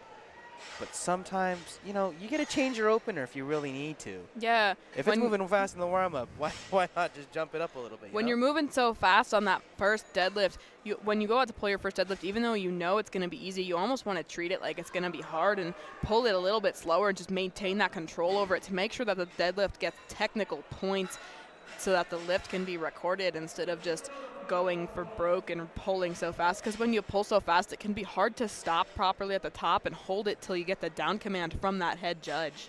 Oh yeah, couldn't agree more. That was literally what happened when I missed my deadlift opener. It was kind of embarrassing. Yeah, people don't usually miss their deadlift openers because they can't get it off the ground. They usually miss their deadlift openers because they almost were too conservative and too light with it. And when they went to pull it off the ground, it came up so fast it caught them off guard. Exactly. Tien Pham. You never want to treat a weight like it's going to be light, so you always want to pull with that full power, but you don't want to pick a weight that's so light that when you pull with that full power, it is too much. And it's interesting you say that because a lot of that too boils down to confidence. Sometimes your hamstring feels a little sticky, going into your last event of deadlifts, and you're just trying to play it safe to maximize your total, and then you pull it too quick, and there it is.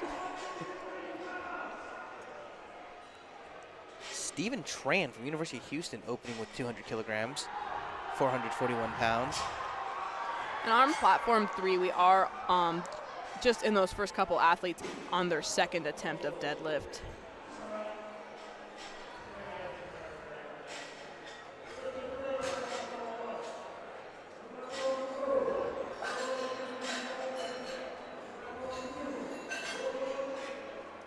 Now, it was to our information that Emily from platform number 4. Let me take a look and we can see here.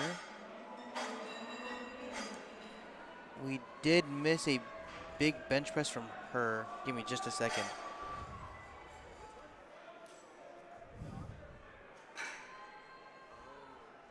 So she had 137? Okay. So for Tansy Verdonis, she nailed the 132, but turns out she missed it narrowly, and we did miss 137. She did miss a 137 attempt off screen for her final attempt for bench press to extend that American record. So sorry that we missed that one for you guys.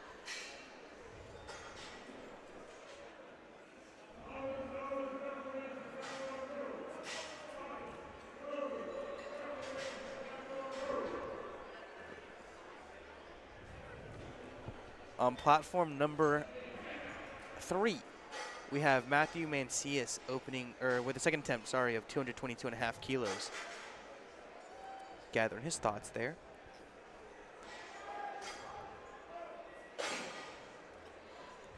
And there is a maximum width for sumo deadlift in the deadlift. It's called your toes touching the plates, in case you guys are wondering there at home. Such patience off the floor.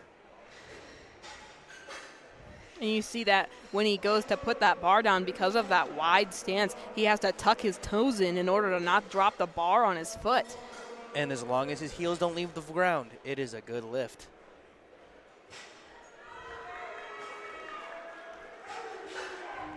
On platform number 1, Vincent Diaz opening with 165 kilograms after missing his opener at 160 kilograms.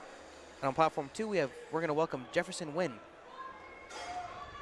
who might time out his opener. His clock has just started, so I think he'll be all right. That was the reset clock. Okay. All right, Jefferson, your turn. 160 kilograms. You got it, buddy. Braden. He moved 225. Big easy. 225 on platform 3. That was an exceptionally strong, solid pull. And Vincent Diaz and Jefferson Wynn both nail their attempts. That was a 15-kilo jump for him, which is considerably a decent-sized jump, but you could expect that he would almost match that based on how easy that looked. Welcome to the platform for your second attempt, Braulio Rodriguez. Pulling a real 225 deadlift. Liam Burke killing 160 kilograms right there. And Tarek Ebali waiting eagerly to see if he got his second on platform number 1. Yeah, that 225, 4 reds. And a no lift for Tarek. Some downward motion there for the judges. How did he do? Good, my solid lift on goodness. 3. That was pretty fast. Definitely had to work to lock it out at the top, but it was a smooth, quick lockout, so I think he'll be good to move up some more for his next lift. I think it's important to note, sometimes with sumo lifters, it'll either be really slow off the floor and just a little slower at lockout, but really fast in the middle. And then conventional pullers, it can either be a grind the whole way or real slow off the floor and real slow to the top. All right, Bo Brown coming to the platform for platform number 1 with 182.5 kilograms, looking to break that 400-pound barrier. And on platform 2, Nick Tang to open with 160 kilograms. Judges say no lift. He's going to ask them what went wrong there, and he's going to retake it. And it is important to note, as a lifter, you can ask what went wrong to make sure you can correct it. You are supposed to ask that to the scoring table, though, not the judges. The scoring table will tell you, or the jury can tell you what color lights you got for your lift and what caused what was the cause for the disqualification of the lift. You should not actually ask the platform judges themselves, because that will stop the flow of the competition, and sometimes it can honestly help you if you ask the jury or the scoring table instead just what color lights you got, because sometimes you can come across a little aggressive when you kind of ask that to the platform judges. It can maybe come across a little bit like you're questioning their call, which you are, but you don't want to come across and seem rude and offend them at all. Exactly. Wow, Gerald Rico on platform 3 opening with a 500-pound deadlift.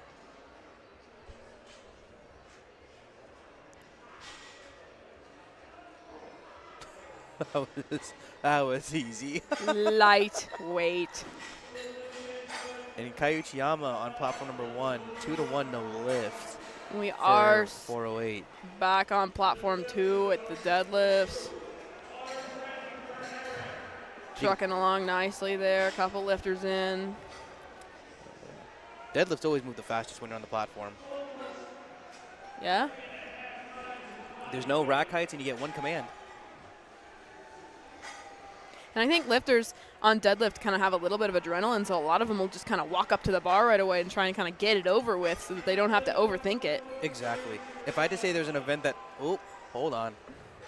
Nice little flex there on platform 3. I'd say he's happy with that lift. And he's still got one more attempt. Daniel Shin with a grind for 195 kilograms at the top there. 3 white lights, and he's happy about it. Jacob Smith, easy opener on platform 2. And on platform 3, Aiden Alvarez with a second attempt of 235 kilograms. He moved 501 with his opener. It's too easy. So let's see if he can pull this off the ground really quick.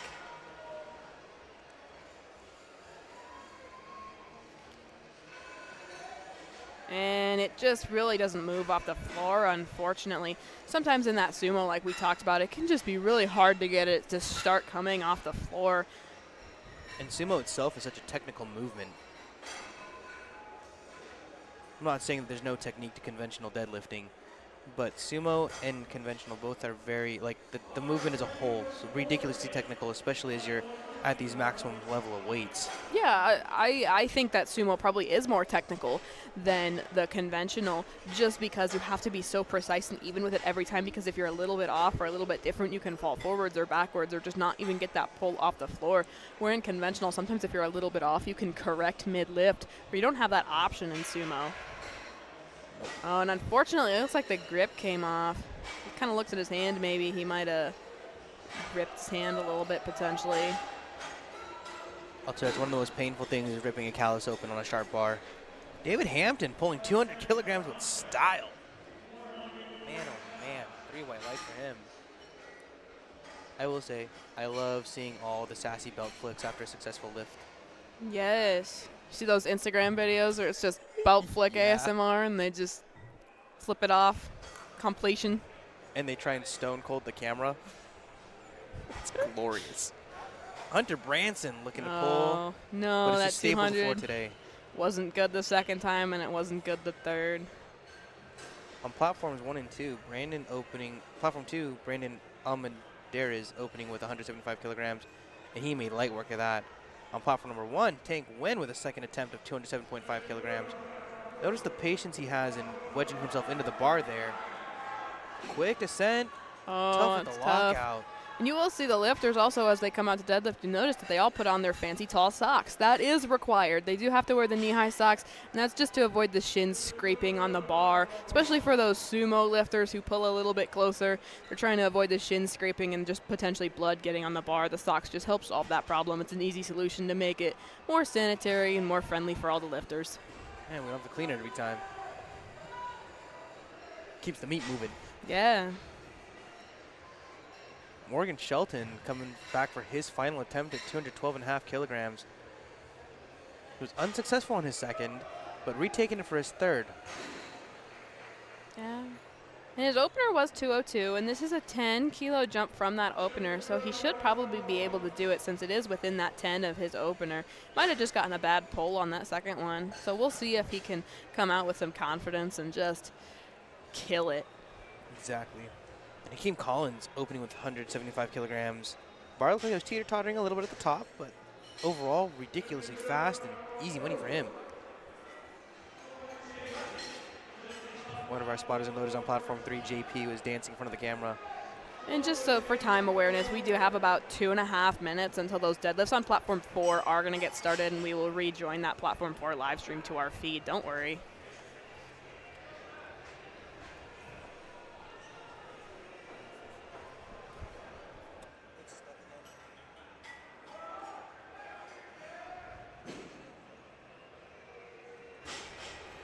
Stephen Tran made some easy work of that. Pretty sure that was him. You see all the spotters just took a cute little picture on platform 3, posing and cheesing for the camera for us.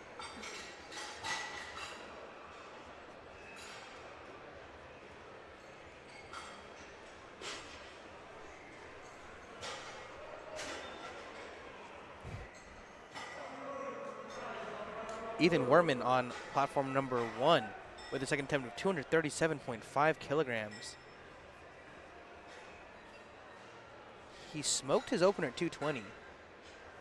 17.5 kilogram jump for him.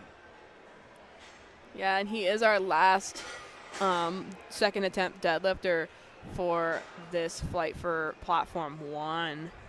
Heaviest puller of the flight. And he moved that so quick. Yes, sir. Matthias as well. That was a snappy little opener there.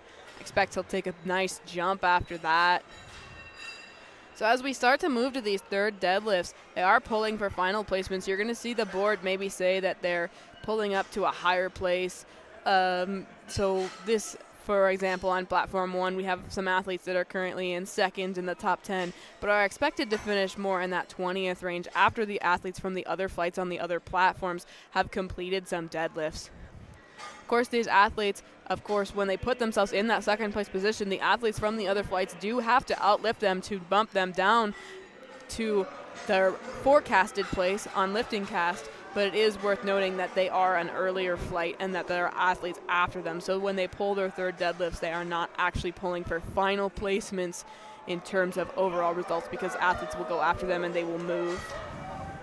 And that is the advantage, too, of making sure that when you qualify and get your qualifying total, you're not just hitting that bare minimum. You're trying to smash it so that when you get seeded at these national level competitions, you are in a more advantageous position to pull for the win, bench for the win, squat for the win. Yeah, you definitely want to get that seating in that top flight for your weight class so that you can pull at the same time as those top lifters. And we are rejoined by platform 4 with Maggie, who is opening us up on deadlifts for platform 4 with an easy 100. Warm-up weight for her. See what she jumps to for her second attempt. Platform 3, we are back with Morgan Shelton coming back to smash his third attempt. 212.5 kilograms. Tanner Jacoby taking his final attempt at 170 kilograms on platform number 1. And Paul Herrera opening with 210. Tanner Jacoby. Come on, judges, what do we say? We have a light malfunction. He's praying for it.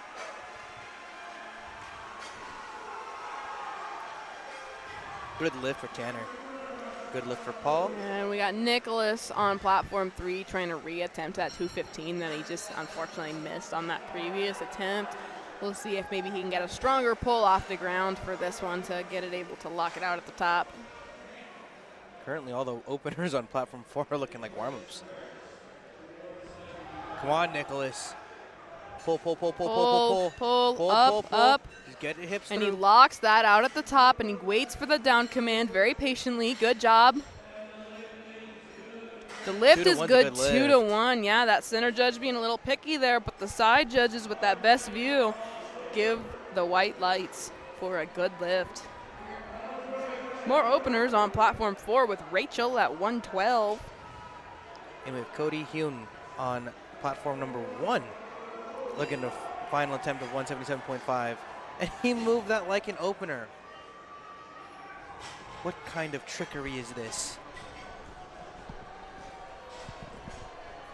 Yeah, sometimes on the deadlift they might take a smaller jump from their first to their second lift just to conserve energy if they're looking to make a big pull for a new PR or something on lift 3. Austin Ha was looking to pull 225.5. Good fight. Starts shaking a little bit off the ground and just can't get it back under control to get it up to that top. And in a similar situation on platform number 1, Kai Uchiyama looking to take 185 as his third after missing 185 for his second.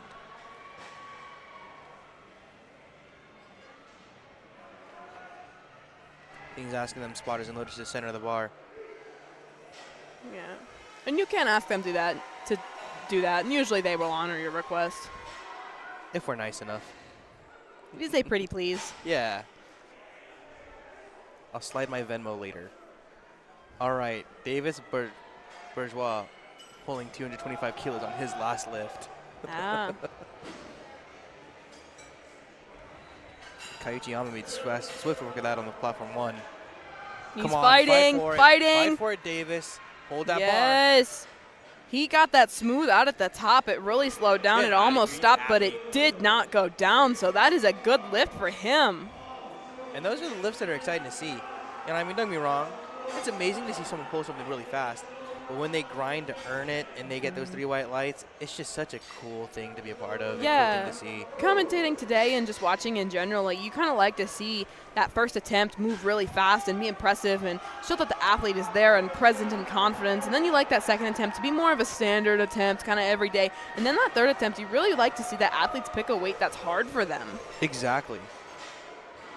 Oh, and on platform 3, almost had it, but just unfortunately lost the grip and dropped the bar there just before receiving the down command. You could kind of see it was sliding in his hands. He was praying for dear life, trying to hold on, but just couldn't do it, unfortunately. And that's the worst feeling. And I'll tell you right now, these Texas strength systems bars, they're sharp, especially when they're fresh.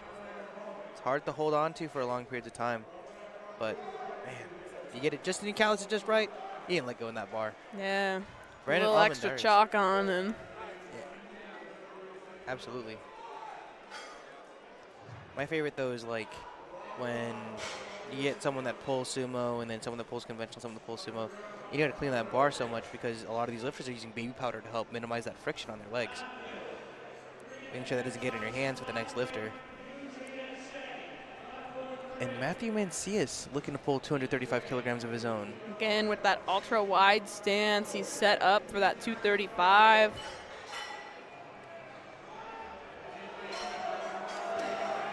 Come on, lock it out, Matt. Got the down command. I don't think he locked it out.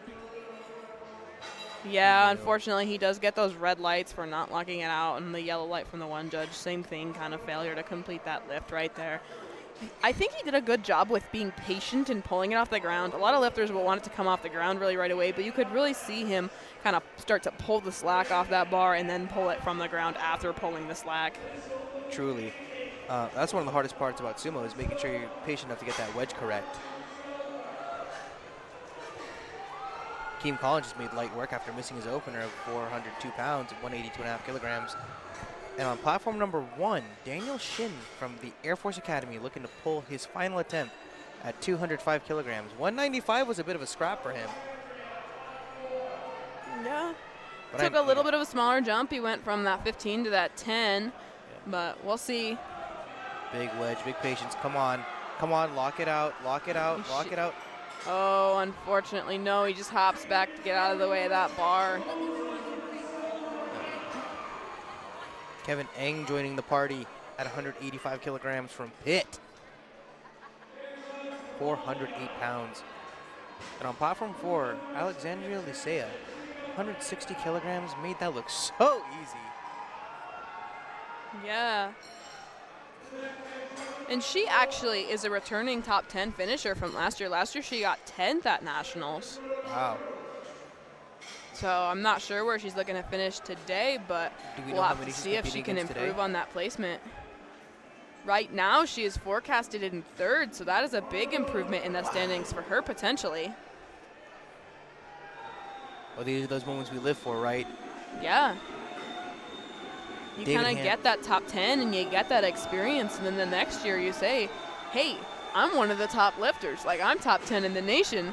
And you come back with that renewed sense of confidence as you look to move up the next year, and just that sense of confidence can really help you in your training. Exactly. You get top 10, and all of a sudden you want top 5. You get top 5, you want top 3. You get top 3, you want number 1. Yeah. Always looking to move up, always looking to add those kilos. Exactly. On platform 2, on Bhattacharya, looking to open or get a second attempt of 187.5 kilograms here. And Jennifer with an opener of 190, easy. She made that look like child's play. Had a couple little bar drops in a row right here on platform 3, so you can tell that this is the 3rd attempt and that they're tired. They're pulling their maximal weights, really trying to see what they can do. Oh, Tank Wen has a cramp on his leg, trying to shake that out on platform number 1. And on platform 3, we are almost to the end of that flight, and then we'll move to the next flight really shortly.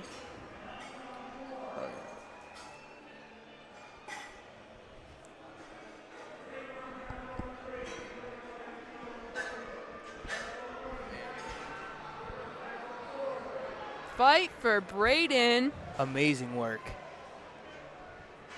He says, shake it off. I got that. 3 white lights. I think he had to fight on his last one too a little bit. I think he might just be one of those lifters who kind of really has to fight through a majority of his lifts, but that's good because then they have practice really pulling those hard maximal loads.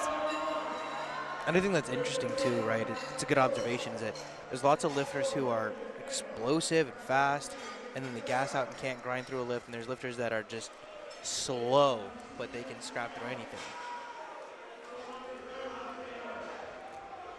And Gerald Rico looking to extend his total to 240 kilogram deadlift, but it's just glued to the floor there. And on platform number 1, Stephen Tran with his final attempt at 230 kilograms. Open with 205, smoke 215. Come on, Stephen. And you know he smoked a second attempt because his jump from his second to his third was bigger than his first to his second. Exactly. And he made that one look good too. Little jumping celebration there. Well earned though with those 3 white lights. Amazing work from Stephen Tran. Up next, Ethan Werman from Michigan. Going for 252.5 kilograms at 67.5. If I'm not mistaken, this is approaching a 4 times bodyweight deadlift. Almost. A 4 times bodyweight deadlift for the 60 kilo class would be 240, so we've got a ways to go, but I think it's also important to remember though, right, is like just because his weight class is 267.5 doesn't mean he weighs near that if he wanted to, right?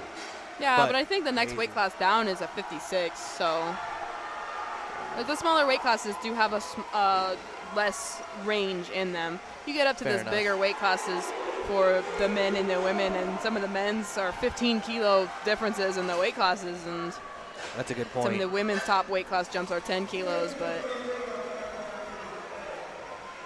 Michaela, smooth 135, a little bouncy at the top, but it's 3 white lights and it's clean. I'll tell you, I think deadlift might be my least favorite lift in terms of using equipment. Yeah. It's just so compressing on your body, and then you're trying to bend down to pick up that barbell. Makes it a little bit challenging. So on 67.5, we have moved to our second flight, which includes our top seeded lifters for the 67.5 weight class. Starting off with Nick at 200 kilos.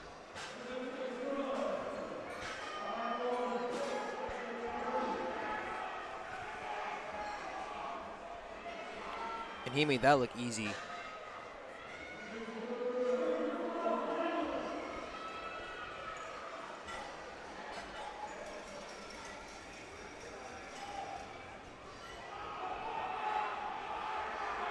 $225 for our last second attempt on platform 2 for this flight, but unfortunately no. It was the second attempt though, so they will get to try that again the next time around. And we will go to third attempts on platform 2, starting with 170. And then after that third attempt on platform 2, we will start over again with those first attempts for that final flight. Stick around because it is the deadlift is going and the tension is building as the lifters get excited and as they are pulling for these final places to determine the final standings and the potential team points. I know I've talked about team points a lot today, but just a reminder, a first place finish is worth 12 points, second place 9th, and so on. Or second place is 9 points, and so on down until the 9th place is worth 2 points, going down by 1 for each additional spot down to 9th. And 10th through 25th will get 1 point for the team. Finishing 26th will get you no team points. So lifters really do not want to finish 26th because they want to contribute to that team scoring. So even these flights that are going on right now, and you're looking at the projected placements, and that 20th isn't going to get you near the medals, but you really want to protect that team scoring because every point on the team scoring will matter for the final totals. A fight at the top for Vivian. It came off the ground well, and then we struggled a little bit to lock it out, but it was smooth, and it's 3 white lights. We got Tyler Chang on platform number 1, opening with 190 kilograms for Rutgers.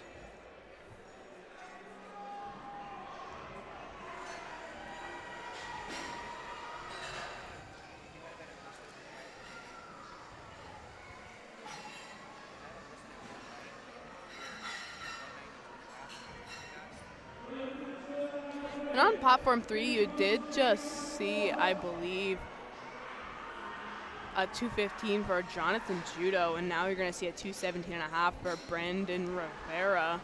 I like Jonathan's use of the sparkle belt in expressing his style as well. Can't complain there. I'll tell you, Gino's probably jealous of it. Have been told that the sparkle belts can give you magical deadlift powers, so. Automatic 10 kilos to the total. Yeah. All right, on platform 2, a little bit of drama here. Alvin Briones needs to get this last deadlift to total at the meet.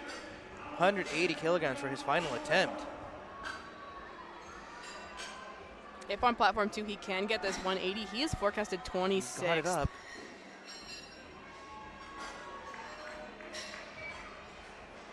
Yeah, he looked like he had it up pretty fairly decently, but got the blue lights at the top for that up and down as he finished the pull. He really probably could have done more weight at the top with that extra oomph for the lockout. So unfortunately, he will not register a total today. And just because you lock it out, even if you bring that bar down just a little bit, it still does not count as a good lift. On platform 3, Sky Wu looking to pull or open with 220 kilograms. His sumo stance a little bit narrower than some of the ones we've seen.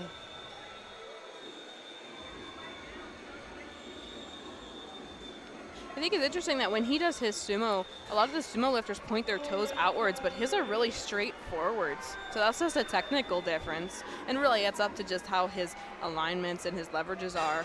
So it might be more comfortable for him to stand with those toes forward, but it is different than a lot of the other sumo lifters. On platform 4, we do have a deadlift record coming up for the American record. We Jennifer Benavides with 213 kilograms. In the women's 70 kilogram equipped class. Yeah, the big 23 kilo jump just to chip that American record. The current American record for deadlift is 212.5. She's trying to break that just by that half kilo chip, so let's give her some love and some noise. Her first opener, I remember watching, it did look very light, so I have no doubt that she'll be able to play with this bar right here. Oh, just unfortunately, it came off the ground well, and I think she was leaning a little bit too far forward when she came off the ground, so then she couldn't lean backwards to get that bar up. I expect she could come out again and pull that really nicely, because like I said, it did have good speed off the ground. And at that maximum level, every bit counts. You know, if you're misgrooved by even just a hair, it still is a variable and a factor that can affect your lift. Strong opener for David.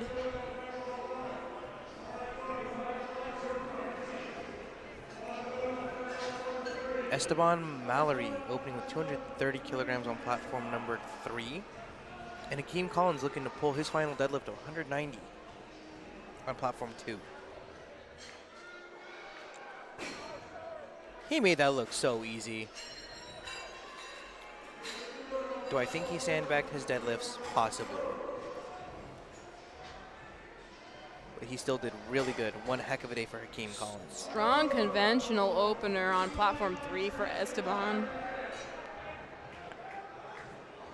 Georgia Tech lifter Hassan coming up with an opener of 235. See what he makes his opener look like. He's made a lot of his lifts look pretty easy today.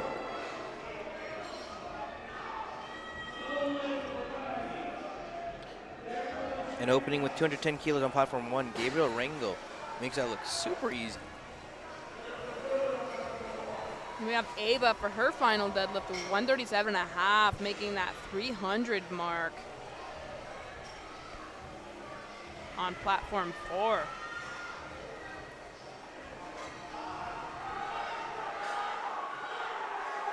Kevin Eng locking out his final deadlift on platform 2. Another easy looking lift for Hassan.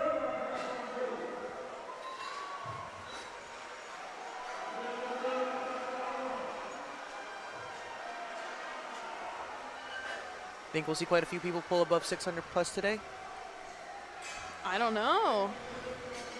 Well, the way he pulled that last one, I'll tell you, might be pretty close for his third. Yeah, on platform 3, we got this intense walk up from Sean.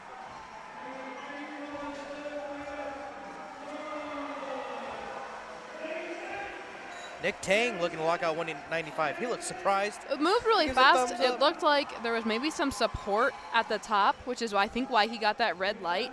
But he did get the 2 whites, so he'll have to clean that up a little bit for his second attempt as he adds more weight. But he does get a good lift in for that opener.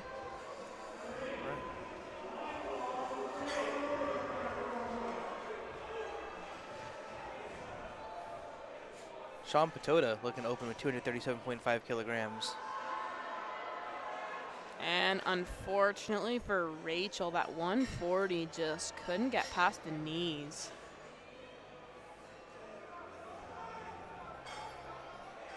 Come on. Platform 2, he's trying to scrap for it. It's too heavy that day. Easy for Sean Patoda on 3. That was a fast opener. On platform 2, Dylan Dipe with a final attempt of 197.5. If I remember correctly, this was the lifter whose dad said put some cheese on the burger, right? All right. Cheese on the burger. Let's go, Dylan. Load it up, man. His attempts have been moving like butter so far On today. platform 3, we have Michael Slavic pulling his opener of 257.5. Makes that look easy. He is our top qualifier for today's category of the men's raw 67.5. So we'll have to see what he can pull next. All right, Dylan's ripping it up. Good work. He's happy. He nailed it. All right, up next on platform. 9 for 9 for Dylan Dipe. I'll tell you right now, I don't think he just put some cheese on the burger. He served up with some fries, maybe even a pickle on the side, guys. That was amazing work by him. On platform 1, we have Ian Morgan, who just pulled 225 kilograms. And up next, Adam Brockman from Tennessee, opening with 230 kilograms. Yeah, Matthew today, I got to watch his American bench press record. He set that in the first flight of this session at that 148, and it got chipped by a lifter in the next flight at 148.5. So that heartbreak of not walking out of here today with that American record title. But he does pull that 200 very nicely for a respectable total. And he is kind of a dark horse lifter because he right now is projected 4th after the next flight's openers. So some of them are going to definitely have to hit their second or lifts to pass him for a spot on the podium, but he has shot. That's amazing. And he did go 8 for 9 on the day, just missing that third bench, unfortunately. But 8 for 9 is incredible, especially when that second bench was an American record at the time.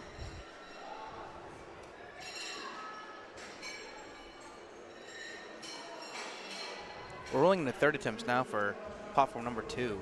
Yeah, we're almost done with them. Yeah, so platform 2 coming out is Matthias with a 207.5. If he pulls this and he gets it, he will finish the day 9 for 9. So I'm sure there's some extra motivation just to get this lift. Vivian Penn looking to pull her final attempt on platform 4 for Texas A&M, 162.5 kilograms. She's moved her opener, her second attempt, pretty quick. And unfortunately kind of has the same type of struggle as I believe I remember her having last time, just struggling at the top. She moves them fast off the floor, and then that lockout can just get tough sometimes.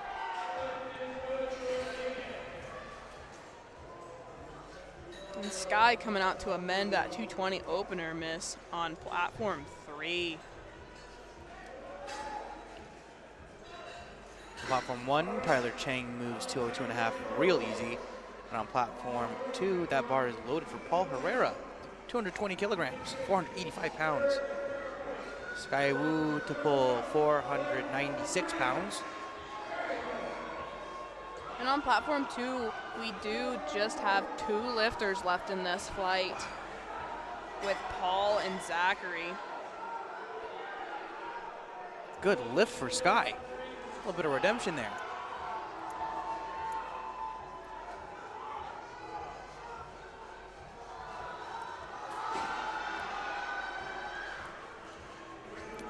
On platform 1, no lift for Jose. Up next on platform 1, Joseph Malik with 215 kilograms for his second attempt. And on platform 2, they're getting that bar loaded for Zachary McCaffrey to redeem himself after missing 225 for his second attempt.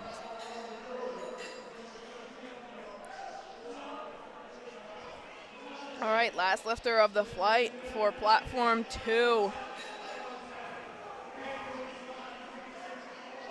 Hoping to cap out this flight with a strong 225.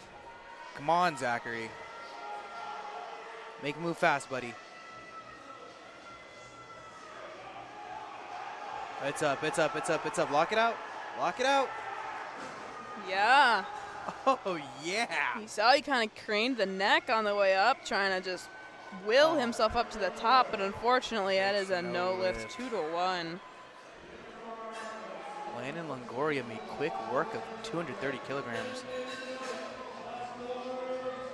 No lift according to the head judge, but 2-1 good lift from the sides. Looks like on platform 4, we're gonna move to Kate with a 165. And we're to the top of the order on platform 2 with their openers, Juan Torres Alvarez. Yeah. 170 kilograms. And on platform 3, Brandon Rivera looking for a second attempt at 230 kilograms to break that 500-pound barrier with 507.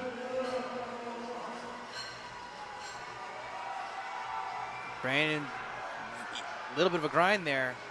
I think there's going to be some up and down maybe at the top. I'd agree, yep. Yeah.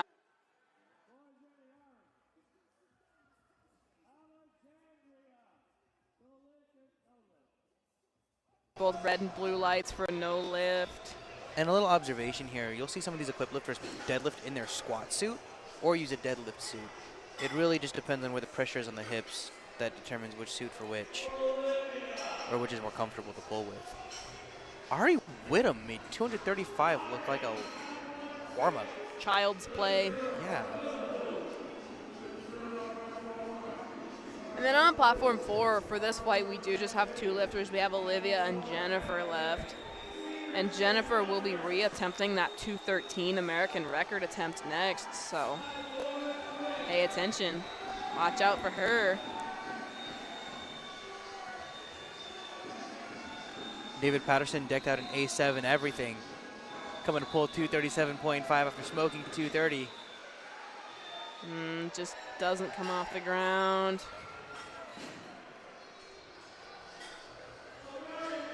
All right, on platform 3, they are once again loading that American record attempt of 213 for Jennifer Benavides from Midland. She did miss it on her second attempt.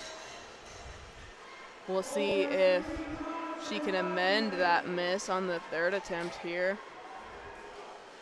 See, on that second attempt on the deadlift, she did miss it with 3 yellow cards, 1 from each of the judges.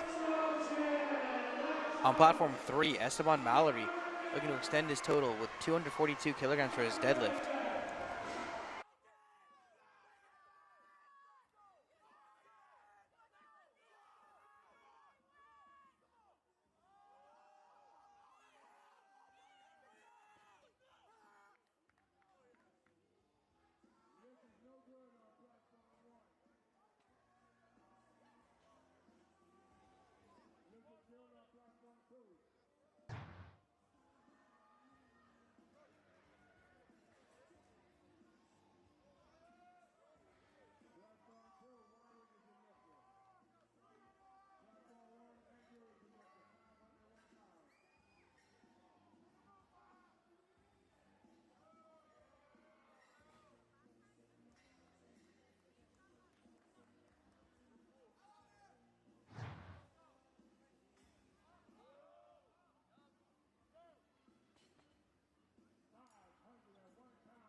132.5 kilos. Then landing. Raising, platform 4.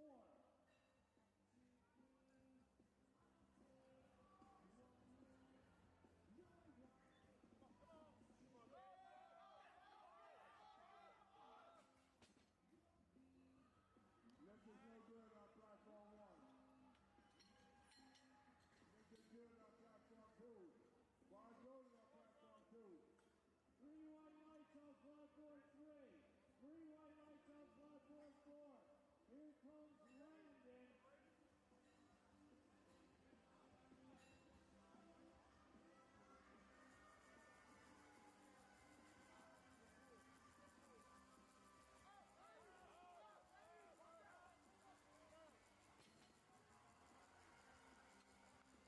This is good on platform 1. 501 pounds of body number 3 for Alex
is going to look to pull fourth to third with a 165 kilogram pull. Come on, this is for a podium spot. Yeah. I'm going to pull from that fourth to third, trying to get that All-American status.